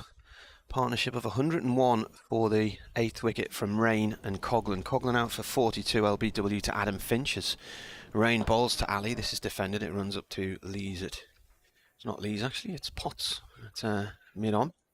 And anyway, once Coghlan was out, Rain then started swinging the bat. He got to 71, pulled a ball from Dylan Pennington out to deep mid-wicket and was caught by Ben Gibbon. So Durham were on 425 at the time and they ran off 425 for 9. Gave themselves around about 40 minutes to have a go at Worcestershire. And it was quite an entertaining 40 minutes as Rain bowls. That's a leave by Ali. Rather extravagant leave, that one. He looked like a swordsman. It's just that Steve Smith. We're always round. Anyway, Ed Pollock smashed it all over the place for a few minutes. He was on 41 inside the 6th over when he was bowled by Matty Potts, having hit him for 2 fours in that over, and plus there were 4 more byes. So he departed for 41 with a score on 50 for 1 in 5.5 overs, and at lunch they were 67 for 1. So Ali's on 16, Libby's on 4, Rain is bowling from the Lumley end, and Ali is forward to that one. It's a dot ball. So a little bit of rain came through and it's gone. Blue skies actually to the east at the moment. The weather's going to drift in this afternoon from the North Sea, from the southeast, and Jen Bartram, our weather presenter, said that basically anywhere around the northeast could be affected by showers bubbling up this afternoon. That flag on Lumley Castle is limp. It is. First time in a day and a half. Yeah. Rain has 2 slips in a gully as he bowls to Ali. Ali defends. And that is the penultimate ball of this 11th over. Are we still the only cricket match being played? Might well be. I'll have a look in a sec. A quick scan through. Too far north to guarantee the weather. Too far north, yeah. The frozen north, mate. Can't play up here. No, Warwickshire. No, Hampshire and Surrey, they're having a go. Are they? Yeah. Surrey 55 for 1, 200. No play Friday due to rain at Leicester. Dear. Rain in, bowls. This is played off through mid-wicket. Diving, attempted stop from Bushnell, I think. Couldn't quite reach it. In fact, that might be Kuhneman. Where's my bins? That's Kuhneman. He was one of the guests at the members forum last night and was saying how Todd Murphy should have joined Durham for the first 7 rounds of the county championship. Got into the Australia team and played in India, and then Matt Kuhneman was given a call, get yourself to India. So he thought, great, I'll be a nice little trip, go and do a bit of net bowling, and they said, no, you're going to be playing. Yeah. He took for 5 for 16 in a test match at Indore. He did. But he said when he first went out to India, him and Todd Murphy were able to just wander around and go and have a meal, and nobody knew who they were. But by the time they'd played in a couple of matches, everybody knew who they were, and you're in a big goldfish bowl there, because cricket is such a massive sport in India. Oh, unbelievable. Here's Paul Coghlan bowling from the Finkel end, in and bowls, and that's a bit of a wafty shot that is by Jake Libby. You don't want to see a replay of that one. Goes through to the wicketkeeper. The wafty shot, the difficult second album. Potts out of the attack, which is not what one would have thought. Just find something a little bit different, aren't they, I suppose? Yeah. Tall, slim, dark-haired young man. In and bowls, and this time Libby does get solidly behind it, steers it away down towards third man. Probably only one, it is only one. There's no great pace as it came off the bat, but one to the Worcestershire total goes to 70 for one. Libby goes to 5. It's a reply, of course, to Durham's 425 for 9 declared. Did we work out what the follow-on was, by the way? No. Paul Coughlin is 30. This is only his 52nd first-class match. Really? Which is a sign of how many injuries he's had over the years. He's had just about everything. Well, he looks pretty fit as he races away from us, in and bowls, and this is Azhar Ali coming forward, plays it to Ben Rain at mid-on, and there is no run. I think he played 4 or 5 games last year. Remember how many it was? 5 matches. So he got 157 runs in all, including the 100 against Worcestershire. In bowls, and this time Azhar Ali gets a short ball, lets it go by outside the off stump. Not a bad little crowd in today. Everybody's huddled though. It's not. They're not all little. No, some of them are quite big. Not a huge amount of people. Is what I meant to say. Yeah. The man with the dog in the pushchair is not down in front of us. No, he's not. Well, he came back late yesterday afternoon, didn't he, sir? I reckon he moves to find the sun. He'd be doing well at the moment. Yeah. Coughlin to Azhar Ali, and this is well wide of the off stump. Azhar Ali has naught to do with it as it pumps into the gloves of wicketkeeper Robinson.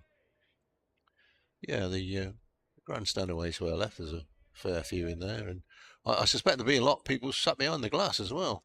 Yeah. Watching the cricket. The hardy souls, county cricket supporters. There's a fair smattering come up from Worcestershire as well. Is it? There's a fair few around apparently. Coughlin in bowls, wide of the off stump again. And the wicketkeeper takes it down on his knees, which may suggest not too much pace in the pitch. Azhar Ali's got 18. Jake Libby has 5. Worcestershire have 70 for 1, replying to Durham's 425 for 9. Yeah, I think cricket supporters, they look through the list, don't they, at the start of the season. Oh, where shall we go? Well, yeah, we'll go up to Chester this week. That's all right. Go to Hove. Always nice down at Hove, isn't it? Maybe Cardiff. So you would select the places that you'd quite like to go that are picturesque and or near the coast, I guess.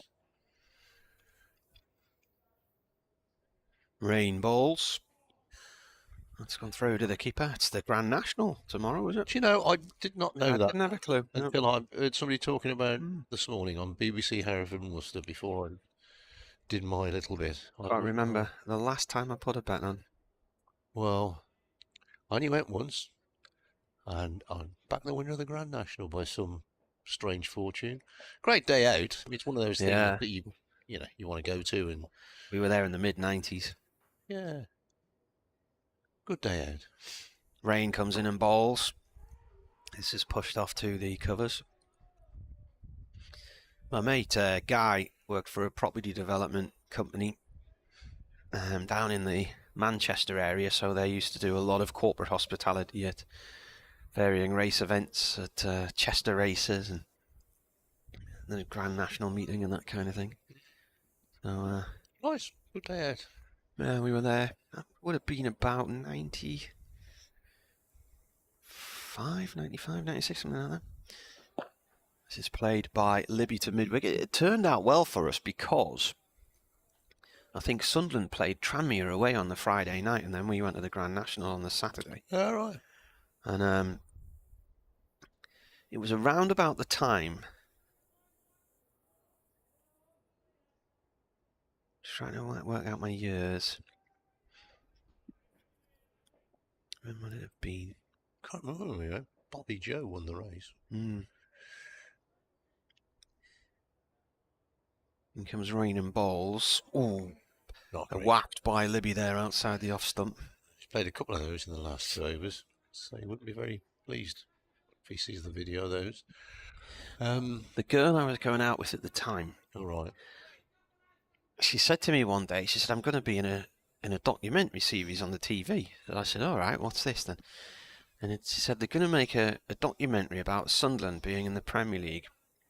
And it was called Premier Passions. So I'll tell you the year we would have been there. It would have been about 1997, 98, because Sunderland were in and out the Premier League in 96, 97. Libby again, just looking like he's having a little waft at that one there from Rain. Yeah, he did have a push at that one. It left him. It seemed away past the off stump. not looking happy. So Sunderland got up under Peter Reid at the end of the 96 season. They had 1 year in and then they came down. So the season they started playing in the Stadium of Light, they were actually back in the Championship again. So that was the year the documentary series ended up on the TV. So it would have been the 97-98 season where we went to Aintree for the Grand National. I'll tell you how I remember that, the relevance of that, and that's the end of the over, just a little defensive shot there. So Helen came and said, I'm going to be in this documentary series, and it was all about the final year of Roker Park, la-di-da-di-da. And they came to it to interview her. She was studying chemistry at Sunderland Uni. And they came to interview her in the science labs, and then they interviewed her somewhere else, and then interviewed her in a seat in the main stand at Roker Park. But because she was a chemistry student, every time they interviewed her, she always wore a chemistry outfit. A white coat, yeah. Here is Coghlan bowling to Azhar Ali, and Azhar Ali gets a ball wide of the off stump. He's not quite got his line right here, Paul Coghlan. I think he left 3 out of 6 in the last over, Azhar Ali, so needs to get him to play. And there was another girl in it who went to St Anthony's School, so whenever she appeared on screen, she was always in a school uniform. And then there's a lad who I got to know quite well called Paul, who lives near us, who his brother owned a fish and chip shop. So Paul always used to appear in this white overall and this white hat, serving in this fish and chip shop. Next ball, Rain to Azhar Ali, pushed away. Just he never worked in the fish and chip shop, so I could never understand why they did that. But I just thought, right, this is just going to be a local production. It'll be a half-hour thing on, local TV, up north or whatever. Yeah. It ended up being a 6-part series on BBC One on a Wednesday night. Really? At 9 o'clock, called Premier Passions. Oh, right. Next ball from Coghlan. This time Azhar Ali does get it away. Fuller length delivery, pushed away through the offside. But I'm going to set off for 1, although it was heading towards the boundary ropes. There was no real thrust on it, as it were. So my concentration lapsed because the man with the dog in the pram is back. It's been for his lunch. Yeah, I went to the launch of it. So they had this big launch press conference, and they gave us videos of the entire series. And I was working for a freelance agency in Newcastle at the time. Next ball. Some oohs and ahs, but looked to me as if Azhar Ali got plenty on that and pushed it away once again in the offside. So Peter Reid was the Sunderland manager who was known for his colourful language, and I had to sit through all 6 episodes of this series with my mum, writing down how many different swear words there are, and night after night. So we could come up with a total swear word count for the entire series. Here's Coghlan again, and that's... I think Jake Libby's had another dibble at that one. He's not looking happy out there, Jake Libby. Yes, there's a very good joke about Mr. Reid and his language, and they take him, send him see a language, whatever you call him, teacher. But yeah. I don't have a little bet every now and then. I've got an account with a certain online bookmaker. There's never more than 20 quid in it. But it's quite interesting some days, isn't it? Just to have a little dabble. Here's Coghlan in again, and this is whipped through the leg side. A bit more confident there, Libby. Didn't get a run, end of the over, and 71 for 1 is the total. I was watching the Six Nations, Scotland playing Italy. I think Scotland were about 19 points in front just after half time. And I looked up at Italy on one website, 50 to 1. And this was 2. I thought, what? can't be right. So it's on the boost thing. So I lobbed a fiver on there. Thought, yeah, go on. And they got back to within 2 points. And then Scotland raced away and got a try. I'd spent the money, but you can't do. Yeah. Rain bowling to Azhar Ali, who's on 19. Dot ball there. So anyway, this series ended up national television, primetime TV, 9 o'clock on a Wednesday night for 6 weeks. So we went down to Tranmere the night before we went to the Grand National. This was where the story was going to. And we wanted to sit in the main stand at Tranmere because it's quite a high stand, a good view. And I'd sat there loads of times before, so we went with my mate. Big crowd, isn't it? Yeah. Prenton Park. Well, that stand was quite big. Yeah, because I always prefer to sit to the side rather than behind the goal if you can. As rain comes in, and that is left well alone. And so my mate, who lived in Stockport, in Southport, went to the ticket office with me and my girlfriend in tow. Said 4 tickets for the main stand, please. And the guy said, "I'm sorry, there's no away fans in that main stand." And so Guy handed over his driving licence and he said, "I'm not from Sunderland." He said, "I live in Southport." He said, "You might live in Southport, son, but that lass there, she's on the telly every Wednesday night on BBC really? One." Yeah. And I was like, "Oh no." Anyway, we said, "Look, we're not troublemakers," and they said, "Okay, on this occasion we'll let you in." Defended by Ali. So we sat in the main stand, and then on the Saturday we went to watch the Grand National. And when the race finished, we actually ran round to the parade ring, and we were there as the winning horse came in, and the noise was incredible. Oh. I think Princess Anne was there as the member of the royal family to hand over the trophy. The biggest roar you can hear in sport is when they come up the hill at Cheltenham in the Gold Cup, and it's weird. It's a weird sound. Is it sort of Irishy? And human thing. Rain bowls, Azhar Ali defends, all goes out to the offside, no run there. Clark, I'd say I've not been to the Cheltenham Festival. I've been to one derby at Epsom in 1999, and I've been to one Grand National. It's the crack, Cheltenham. Yeah. The last few trips to the races we've done was we had an afternoon at Cartmel a few years back. And we used to go to Thirsk during the summer holidays because they would do a family day there. My mother-in-law lived around the corner. Rain balls, that's gone down the leg side. That's a very good take from Ollie Robinson. Very good take. Pressure here at the minute, lots of dot balls. Yeah. I don't think. But Jake Libby's not looking great, to be honest. No. He's struggling a bit, but Azhar Ali looks okay. And they'll be happy just to chug along. Yeah, Cartmel's lovely. I always wanted to play cricket. There's a cricket pitch in the middle of the racecourse at Cartmel. I always fancied playing cricket on that. Those days are gone. Another leave from Ali. He seems to leave on one foot, doesn't he? You notice how he raises his back foot way into the air. Looks like Eros. What did he get against Durham last year?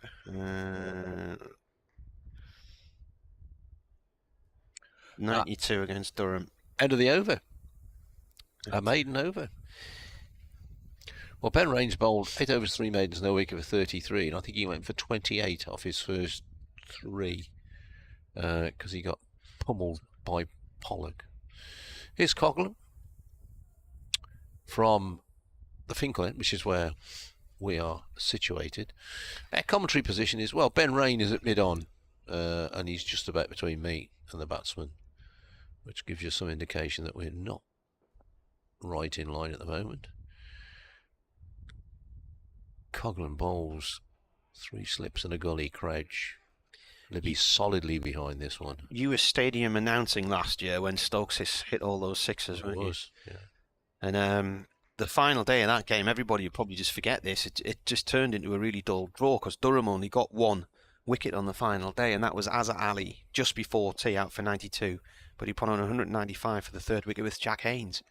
Coghlan in bowls, pushed away by Libby, thinks about a single, but won't get one into the covers. Yes. Ended up being Worcestershire's highest partnership for any wicket against Durham. Scrambling for the record books that day, weren't we? Yeah.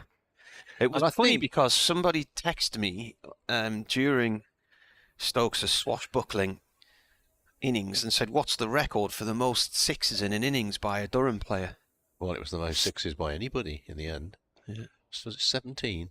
Next ball, Libby pushes away down towards third man. They might come back for 2. In fact, they don't come back for 2. A good a decision, good throw coming in right over the stumps, takes Worcestershire 272 for 1. Libby, 29 balls for his 6 runs so far. It's news time. 17, didn't he? Oh, news time. 17 sixes in an innings, yeah. Yeah, and the record for Durham, there wasn't anything like that. There was the record for a season was 19. I think it was John Morris.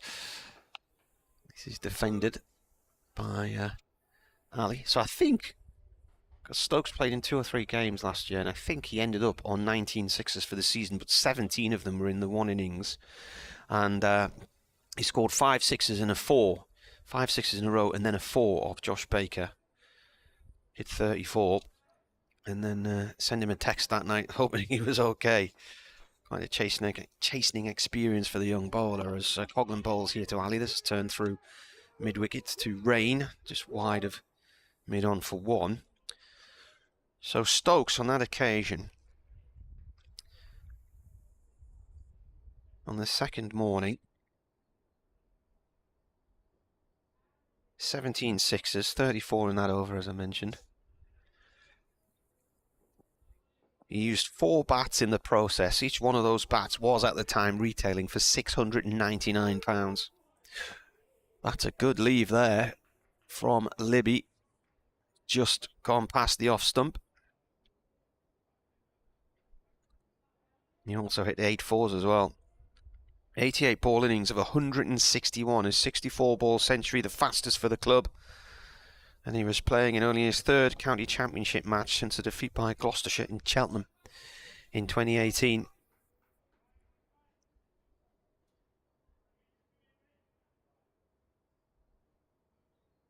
was a record amount of runs scored in a morning session as well on day 2, that was, of 210.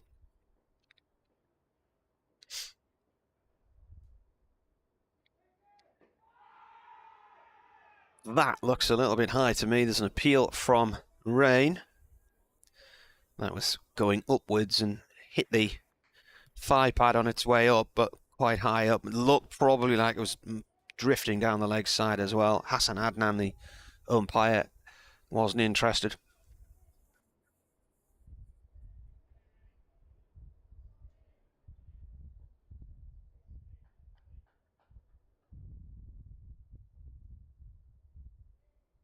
Rain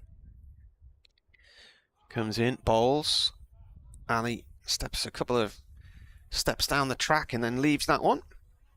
It's quite a long way outside of his off stump by the time he's finished his little walk there. Update coming for Radio Newcastle in a minute or 2. You can still see a little bit of blue sky to the northeast of us, but gradually all around us now it's filled in and it's looking greyish. In comes Rain again. Azhar Ali defends that one, goes to mid-wicket, no run. So no play at Northants, no play at all on day 2 at Bristol today, as in D1.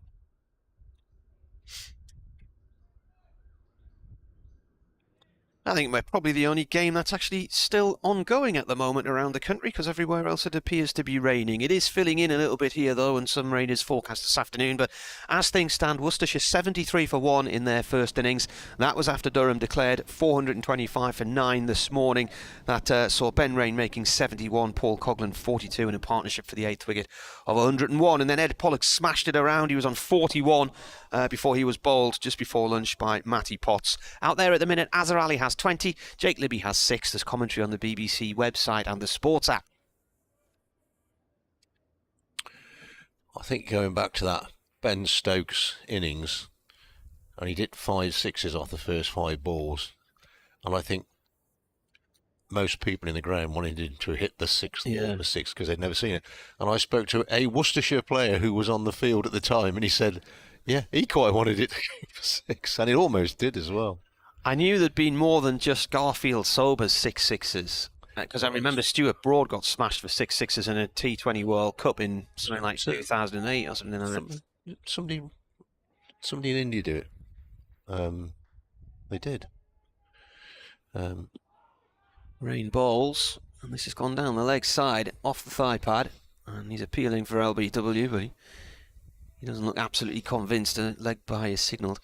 Well, as the fifth ball went for 6, I thought, how many people have done this? I'm going to need to know. And I was trying to type 6 sixes, and then he didn't get hold of the final ball properly, did he? He came low off the toe of the bat, and it looped through the air, but it was never going to reach the boundary.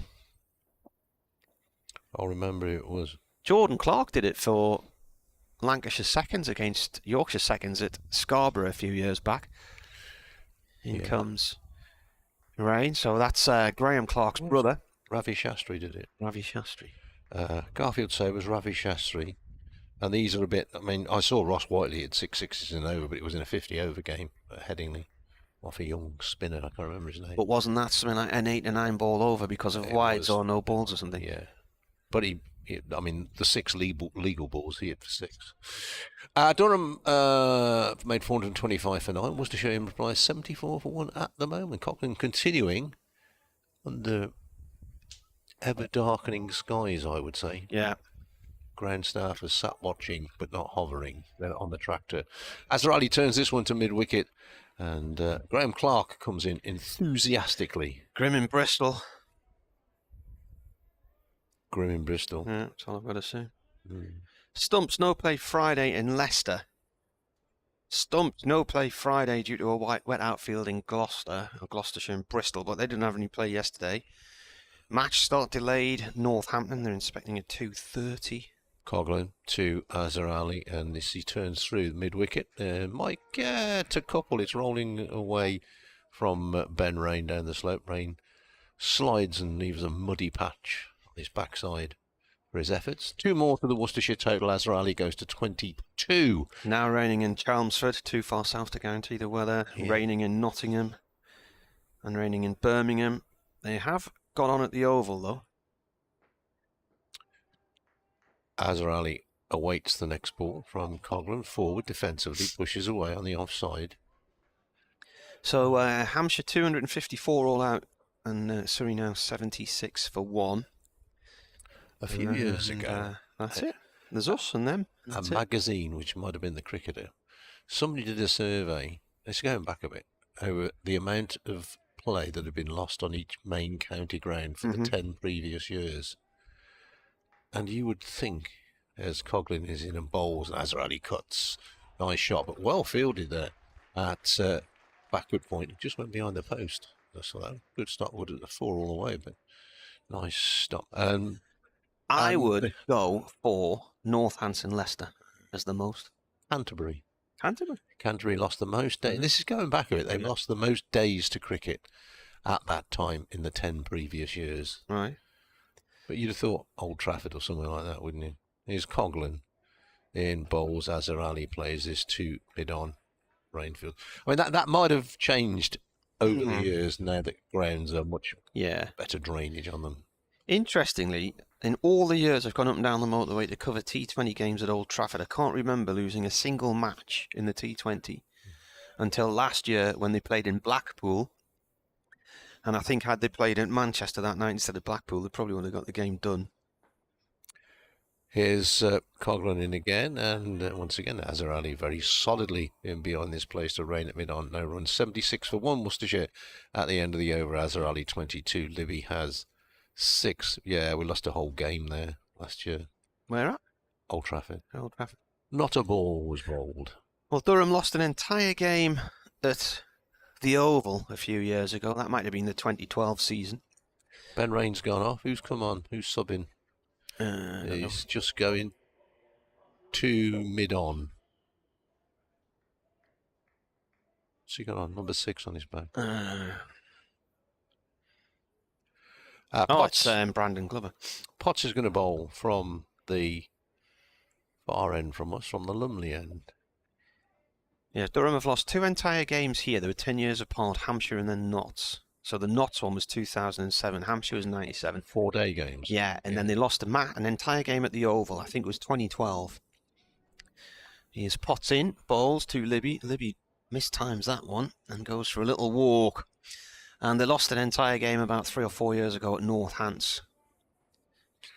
I came home at the end of the third day.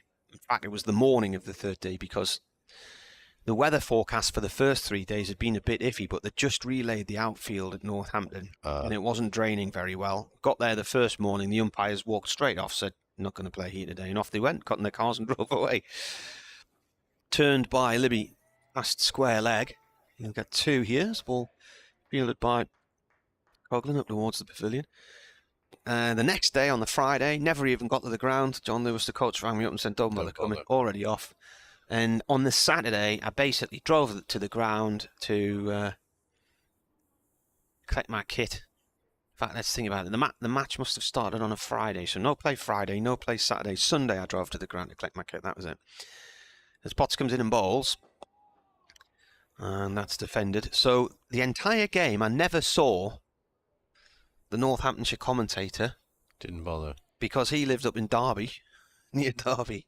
And so he hadn't made the journey down for any of the days. And then the final day, Armageddon had been forecast, a greater than 95% chance of rain all day in Northampton. So I thought, right, I'm going to come home. So I made the decision to come home. As Potts bowls. This is played out towards mid-wicket by Libby. No run there. Stopped by Bushnell. And then on the Monday morning, which was the final day of the game, I text John Lewis and I said, can you just confirm when the match is off, please? And he said, oh, it looks like a good forecast. I think we might get on. And I'm like, yeah, very funny. And I thought, hang on, John doesn't do jokes like that. What's he on about? And when I looked at the weather forecast, it had completely changed overnight. And the massive band of rain they predicted was going to be over Northampton had moved about 50 miles to the east. That's defended. So I rang my colleague, Mr. Winter, who was in bed in Derby, and they said, I'm not going to be able to get down there, but you'd better get in the car. And he wouldn't believe me, and then looked at the weather, and it looked like it was going to start, and panic stations. And anyway, half an hour later, the umpire said, no, it's still too wet. So never got a ball bowled. No. They had a 4-day game in Cardiff when it didn't rain for 4 days, and we never bowled a ball. Potts balls. This is played out through mid-wicket by Libby Fawn. The game at the Oval, I don't think any rain fell when that one was abandoned. Well, they just started redoing the ground at Sophia Gardens, and the building had made new buildings, the new stands, and made a complete mess of the drains, and there was just mud all over the place. So that was very frustrating. The Oval was April 2012, and there'd been lots of rain in the build-up to the match. And then I don't think it actually did rain while Durham were there. 79 for 1, Worcestershire replying to Durham's 425 for 9, declared that Jake Libby has taken 38 balls to get to his 9 runs, and he faces Coughlin. This time it's wide of the off stump and through to the wicketkeeper. Some car lights away in the distance are beginning to sparkle. Go on. Curtis emails. Oh, Curtis. He says, nothing else to do. He says, I remember you and me were the only two on the ground to interview Stokes after his 17 sixes because the Rat Pack went home after day one. That was amazing. They all turned up. Yeah. Atherton, the lot, all the national newspapers. Sildbury. As Coughlin is in and bowls dug out by Libby, played towards mid-wicket. Graham Clark, the fielder, no run. Yeah, and Stokes didn't bowl. They still interviewed him at the end of the day. And then, of course, the next day, everybody had gone home, and he started smashing it all around the place. It was very ironic. Press Association lad was there as well. Yeah. And then lots of them turned up at Lord's to see Matty Potts bowling against Middlesex because he was going to be in the England team, and he never played in that match. Coughlin in, bowls, and that goes way over the head of Libby. A bouncer, of course, not a beamer, I'll point out. Has nothing to do with it. Libby goes for a bit of a walk around towards square leg and re-scratches his mark. He's grinding this out, Jake Libby. It's hard work. John lives up near that. Is it the Bankhouse Hotel? Did you say that Liam was mentioning that? Yeah. He lives over that way. He lives just over the back of there. He tells me every time that who's staying there. Coughlin in bowls. Oh, Libby's had a waft at this one. Slips and wicketkeeper go up bowler. not interested. This is a very uncomfortable looking innings, this, isn't it? It is. He's working hard to stay in, isn't he, Jake Levy? But 79 for 1 hotels. God, stayed in one in Horsham 2 years ago, Sussex. Awful place. It was 40 towers. Was it? No Wi-Fi, no phone signal, no food in the evening. Next ball is wide of the stumps, goes through low to the wicketkeeper. And was that when everywhere was still shut? It was. There was some conference on in Brighton, and everybody walked up to the local pub, and I got conned into going and watch Crawley play Stoke City. Did you? In the, what was it called, the Caribou Cup or something? Yeah. It was not a great game. I think it finished 1-1 and It's near Gatwick, isn't it? Penalties. Yeah. Yeah. Next ball is once again. Well, I might give him the benefit of the doubt. Did you into seeing that? Mr. Richardson, Mr. Mitchell, because I had a car there. Right. And then the next day, I went and watched Aston Villa play Brighton in something. I don't know. It was one of those competitions where nobody was taking it seriously till they got to the final. Yeah. Anyway, it was all right. It was a night out, and I had a good laugh. It was interesting. Was this? I picture the B&Bs on the seafront at Horsham. Oh no, there's no seafront at Horsham, mate. Oh no, that's the harbour, isn't it? No, I'm thinking of Worthing. 79 for 1, Worcestershire, replying to Durham's 425 for 9. Horsham's the port, isn't it? The long port. Horsham's inland. Hang on, I'm going to sneeze. Oh, I'm thinking of Shoreham. Shoreham, that's what I'm thinking of. Here comes Potts to bowl to Ali. That's a dot ball. Played up to mid-on. Yeah, so that's Horsham's to the north of Arundel, isn't it? Yeah. I know what you mean. Shoreham's nice little Yeah, Shoreham Harbour's the long port. That's it. You drive out of Brighton West. So I stayed in Worthing 2017 it was, when Durham played at Sussex. I stayed in Worthing and met up with a mate from Sunderland a couple of nights because he lives there now. In fact, we met up last week as well. So I was driving along the seafront every day from there to from Worthing, as this is played past point by Azhar Ali in his slip from Bushnell. He's got a big streak of mud down the side of his right thigh, and they're going to run 3. He's got muddy knees as well now. Good throw. Yeah, throw right on the bails, back to the keeper's end from wide third man. Dismantled the stumps there. Yeah. He didn't really flick the veil off, did he?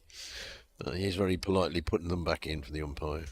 I was talking to Stu, the photographer from Getty's earlier. Yeah. Describing the state of Ed Pollock's stumps through his camera lens. Says he's still waiting. The ultimate is an all-free stumper. That's the ultimate photo. In comes Potts. That's drilled by Libby to Bushnell at point, no run. Yeah, so I stayed in Worthing. So you drove along the seafront to Shoreham, and then on to Sussex. Past all the big tankers in there. I think they're loading sand, aren't they? Well, there was a lot of activity because they were building a wind farm off the coast, and the strangest thing, there was this huge digger in the sea. So this digger had been digging a trench to put all these wind farm cables in, and it got stuck in its own trench.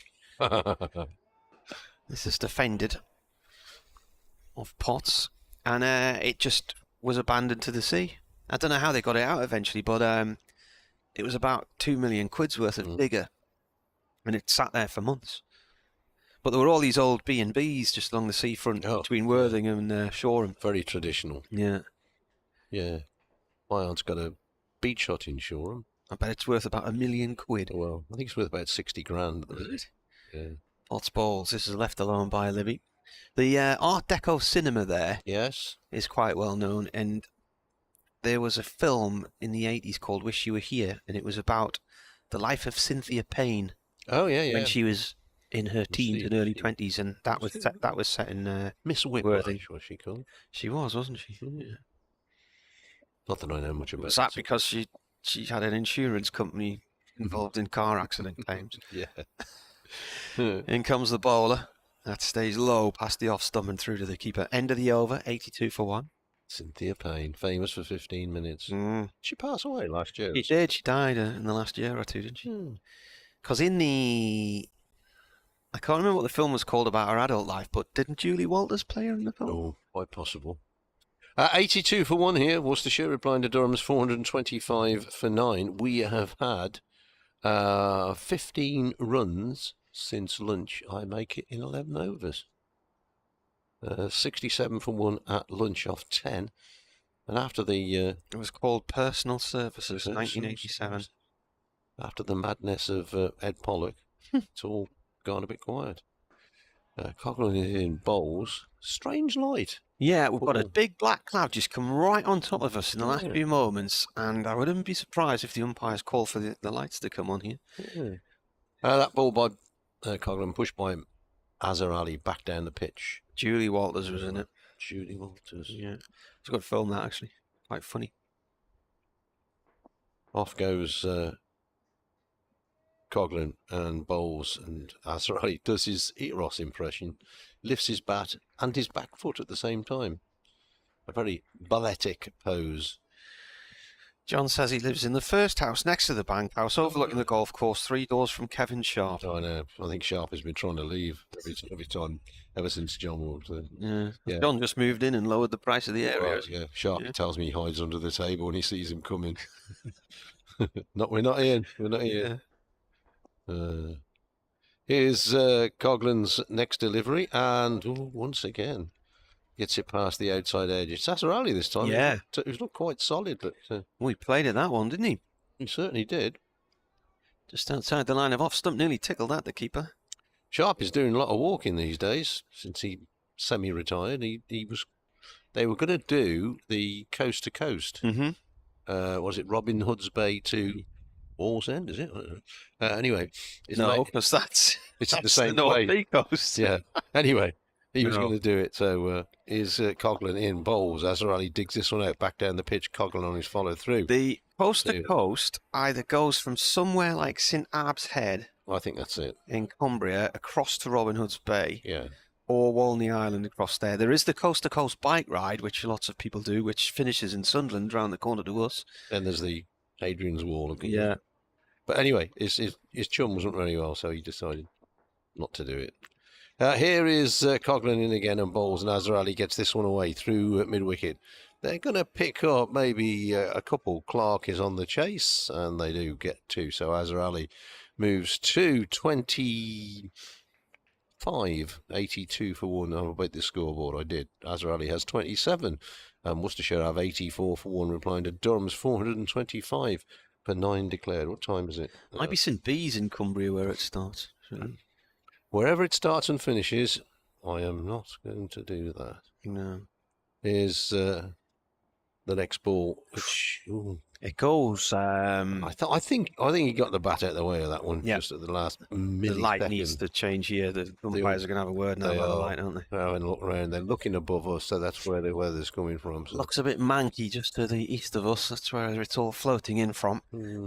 The coast to coast bike ride, they start over somewhere like Whitehaven, and then they come through the lakes, come over all the moors and the Durham dales and whatnot, and then it splits up above Concert. So you can either take a path which takes you over and down the Tyne Valley and it finishes at Tynemouth, or you come down the old railway line through past here, just the other end of Chesty Street at Berkeley there, and it comes right down past our house and finishes on the seafront at Roker, where you once went on a lovely day.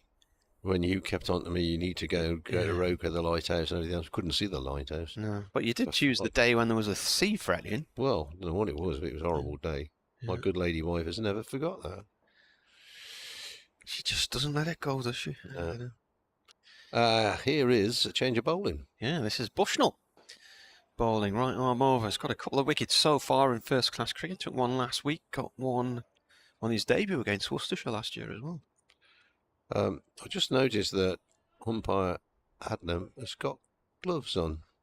He's pointing to the sky. They've got their cameras on as well, haven't they? Yeah. The staff here, they can look on the cameras and they say there's quite a good picture. In comes Bushnell again, flicked away by Libby out through deep mid-wicket for 1 run. So we're 23 overs into this innings, and Bushnell's come in and replaced Potts. I wonder if Potts might switch ends and have a go from this end and replace Coughlin. There's a few coats going on around the ground, mate. Mainly, I don't think it's raining. I think it's just chilly. Sun's gone in. It's meant to be pleasant over the weekend. Warmish. Yes. Sunny. Tomorrow and Sunday. Dry. Mild. I heard the word mild. Really? Yeah. Bushnell bowls. Oh, inside edge from Ali onto the front pad. The ball rolls back to the bowler's end, but decent delivery. Jonathan Bushnell just coming through the academy, making his debut last year for Durham. Went to Durham School. 21 years old he is now. Made his debut in the draw against Worcestershire here last year. Took 1 for 15 on that occasion. He played local league cricket. He's played minor counties for Northumberland in 2021. He's featured for Hartlepool last year, Sacriston for 3 or 4 years. Comes in and bowls. This is flicked away by Ali, down towards fine leg for 1.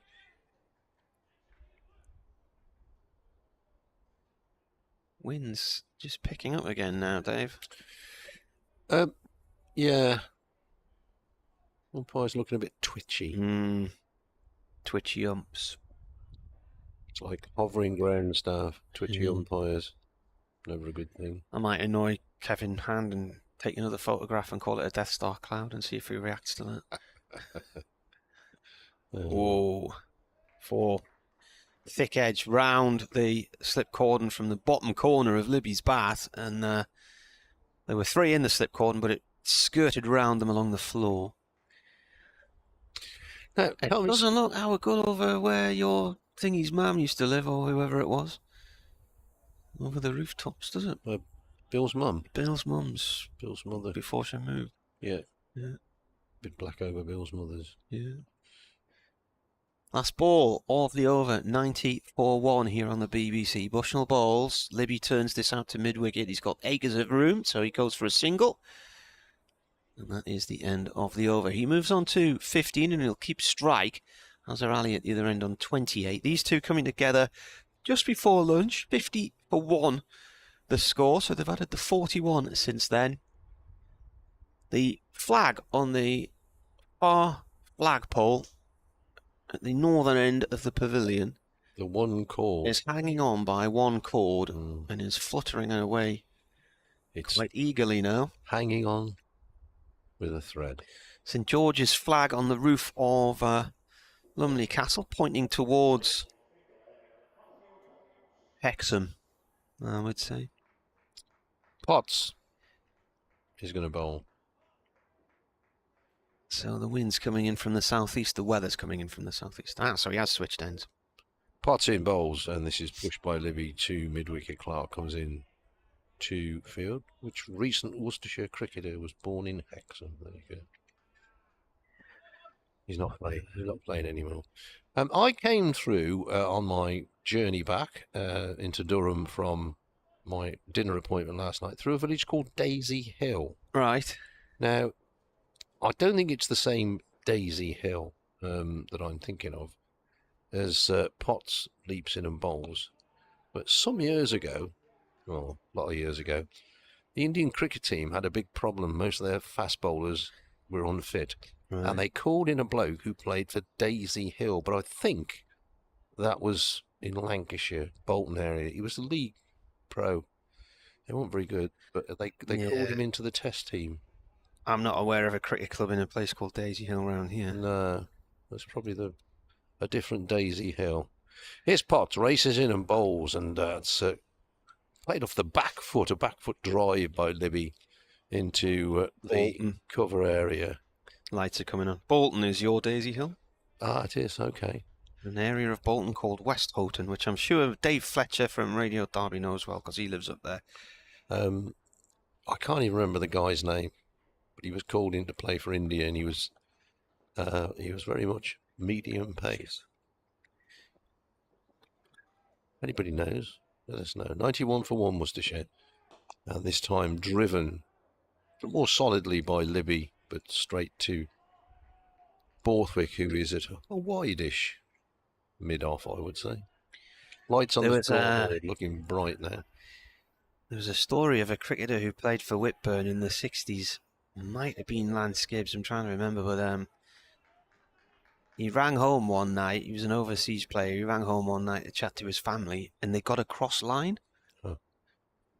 Next ball is whipped away. That could race away for 4. He's timed that well, Jake Libby. And there's a chase by Clark down to the boundary. The ball wins and crashes into the Toblerones. So Libby goes to 19 and Worcestershire go to 95 for 1, replying to 425 for 9 declared. Pingu says there's no cricket club in Daisy Hill. It's between Sacriston and Kimblesworth. Oh, you came over the back way then, did you? I did.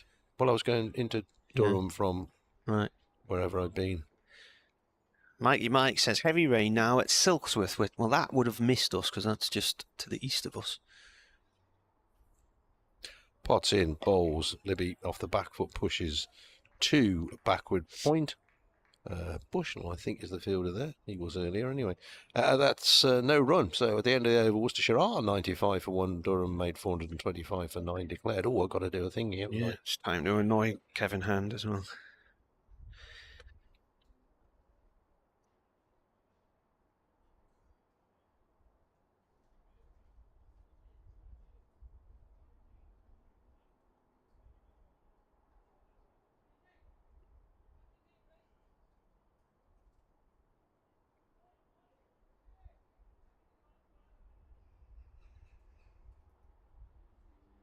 Like a rook. It's very gloomy out there now.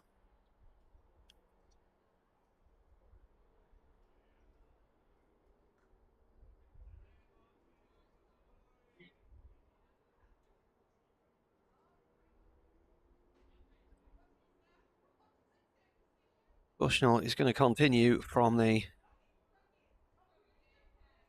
Lumley end, bowling to Ali on 28. And this is his second over, right arm over. Ali forward, turns that late through the leg side.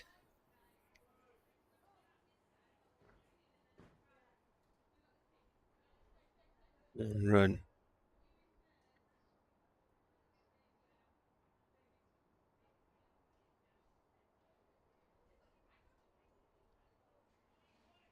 He did it.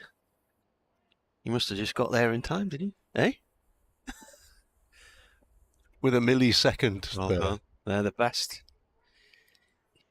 Bushnell in. Libby takes the bat inside the line there, and to see how gloomy it is here, cars coming towards the ground and the brake lights going on of those leaving are very bright now, and the lights are shining brightly here in Chester Street, glistening on the back of the bat of Libby. There's a fair old breeze going across the ground as well. It's going to be chilly out there. Bushnell has 3 slips in place as Libby pushes the ball out into the covers. No run there. It's picked up by Clark. Yeah, I was going to say, I think the overseas cricketer was Lance Gibbs, who played for the West Indies. So it would have been in the 60s, I think. Late 60s? Yeah, and he'd called home one night to tell his family how things were going on. And somewhere there became a cross line. So his family, wherever they were, as Bushnell bowls, this is left alone, heard somebody on the other end of the line telling them they were seriously ill. And didn't know how long they had. Oh, really? Yeah. And the story goes, and this was before I was born, but the story goes that a day or two later, Lance Gibbs' family turned up en masse at Whitburn Cricket Club. He was all right. He couldn't understand why they were there.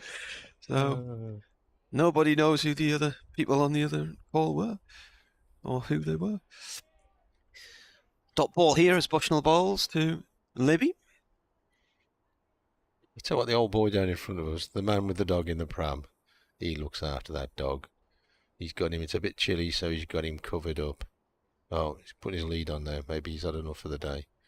Take the little fella off for a walk. Little Jack Russell. Good man. Gets him out of bed in the morning, that little dog. Bushnell again, that's left by Libby. It's wide of off stump, and that is the end of the over. The umpires are going to have a word here. Yeah. And is it raining or not, or is it just considered too dark now? Ground start. It's raining. Yeah, there's a man on the tractor. It's raining. People are darting for cover in the northwest terrace. And it's 2:35. Potts is quite keen to bowl, as you would be in these circumstances. There is an app called Rain Alarm, which you can set it to warn you when it's going to rain. Yeah, I think... There's a massive splodge of stuff coming up from the south, passing over us now. You see that? We're going to carry on. Carry on. Where are we on there? There's some really heavy rain over Easington and Shotton Colliery right now, and Peterlee. That's red on the radar there. Stayed in Easington. Did you? In the Colliery? Yeah, you did, didn't you? Yeah. Very nice. Nice people. Potts to Azhar Ali. Azhar Ali covers up, plays away on the offside. And there is no run. I always remember when we stayed there, we took the dogs out on the coast path one morning, walking along, and this fella came towards us the other way. Got his Cross of St George shirt on, his Cross of St George trousers, skinhead, tattoos all over his face. And I thought, oh, and, you know, he was the nicest bloke you could ever meet. He was the figure. he was a lovely fella. Here's Potts in and bowls down the leg side. Well, did he hit that? Was it a tickle? Potts is getting very excited. Bounced out his gloves, yeah, he did. Did he hit it? Well, Potts thought he had. Yeah, so this fella's coming along. Of course, you know, you got a dog, people talk to you. He says, well, you know, what sort of dog's that? So we stopped and had a chat. He was the nicest man we met in a week. Well, it didn't give that impression. Here is Potts racing in and bowls, and Azhar Ali turns this one out towards mid-on where Ben Rain is the fielder. The umpires are looking at the skies again. Rob White at this end. You can probably hear the wind picking up. Yeah, I'm just going to alter the microphone because it's dangling out the window. You can hear it on the effects mic. People are... somebody's umbrella's just gone inside out in the grandstand. It's always embarrassing. Here's Potts in again and bowls, and Azhar Ali lets this one go by outside the off stump. And yeah, so there's a ruined umbrella over there. A blue and white umbrella has just gone inside out. There are brollies up all around the ground. The wind is actually blowing the sheeting in front of the grandstand that the ground staff are waiting to get on, I think. Potts to Azhar Ali, and it's wrapped on the pad here. Got him. And the finger goes up. And the umpires are going to have a discussion now. And as we saw yesterday, Azhar Ali is not going to be very happy if they now go off. Well, somebody said to me today, I hope the umpires are consistent in their decision-making because they kept Durham on during gloomy conditions last night with a bit of rain in the air, and they lost 3 wickets. And this is similar to that. I would say this is more or less bang on the same as that last night. So he's eventually out for 29. So if he was dropped down the leg side, it doesn't matter. It's really interesting though. The fielders are off back into their positions already. They've finished the huddle. Come on, let's get on with it. Let's get on. They realise the conditions are in their favour here. Azhar Ali getting a nice round of applause as he makes his way back. 96 for 2, Worcestershire. That was a 46-run partnership. Yeah, they came together in the 6th, and we're now in the 26th. So it took them 20 overs to get those. And this should be Jack Haynes. And it is. And we're coming off. Oh, the irony of it. Well, this is, you see, this is where things aren't spot on with me, because, and as Matty Potter's pointing out, what's the difference to last night, he's saying here? Why are you taking us off now? Durham batted through these conditions last night and lost 3 wickets in 7 balls. I think it's actually raining, isn't it? I don't know. The man with the dog in the pram is off anyway, I can tell you that. It's very, very light drizzle. That's all it is. Well, it depends what's above us. Yeah. If they can see something else coming, the ground staff will want to get on and cover it up. But there we are. 96 for 2, Worcestershire. reply to Durham's 425 for 9 declared. So we are no longer the only county cricket match taking place in the country. Off Bahrain at 2:40 p.m. That's really filled in, isn't it? Beyond the castle. So, how long we'll be off for remains to be seen. So the forecast isn't great for this afternoon, but it wasn't great yesterday afternoon. And we got a lot of cricket in. It's raining. It's raining well now, if you can rain well, but it is. Okay, well we'll go off and. Well, that's what's coming our way. It's a horrible picture. That's lots of red, bright red and bright orange in the rain clouds to come. So there's the weather map. Some stuff on the way.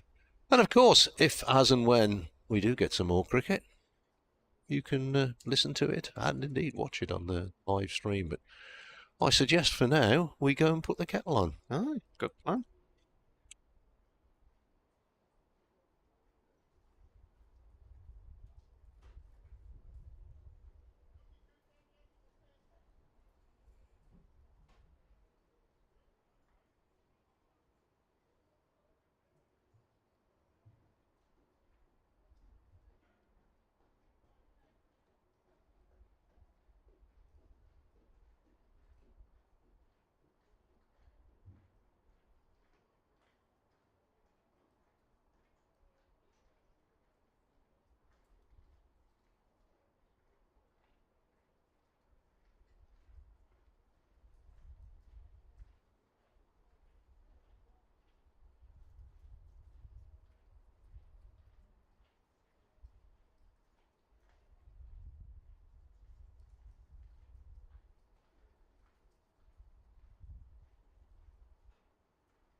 Well, we were the sole surviving match in the country, but the weather's just arrived and the big covers are coming on here. Worcestershire were 96 for 2 when they went off about 20 to 3, and they just lost Azza Ali, who was LBW, and out 4-29 to Matty Potts. And Durham had to bat through similar murky conditions last night and lost 3 wickets during that spell. But the umpires, after Ali was out, decided to take them off. Earlier in the day, Durham 425 for 9 declared, and Worcestershire 96 for 2. Could be that we're waiting a long time before we see any more action today. The big covers are on. In fact, I'm worried that we might not see any more play today. But for now, it's a waiting game.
Watching the rain coming down for the last hour and a bit. Durham declared this morning on 425 for 9 in their first innings, and they had Worcestershire 96 for 2 when Azhar Ali was LBW for 29, and moments later the umpires took them off. We've had a lot of heavy rain, the covers are on. The cloud base is lifting, it looks a lot brighter than it has been. The umpires are just out having a look now at the moment and doing an inspection, but as things stand, we haven't had any play since 22-3. Hopefully there might be some a little bit more this afternoon, a little bit later on. If not, then they'll be announcing, no doubt, in the near future that we'll be back tomorrow morning instead.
Yeah, just been binned for the day as well. So only 43 overs have been possible today on day 2. The weather brought proceedings to a halt at 2:40.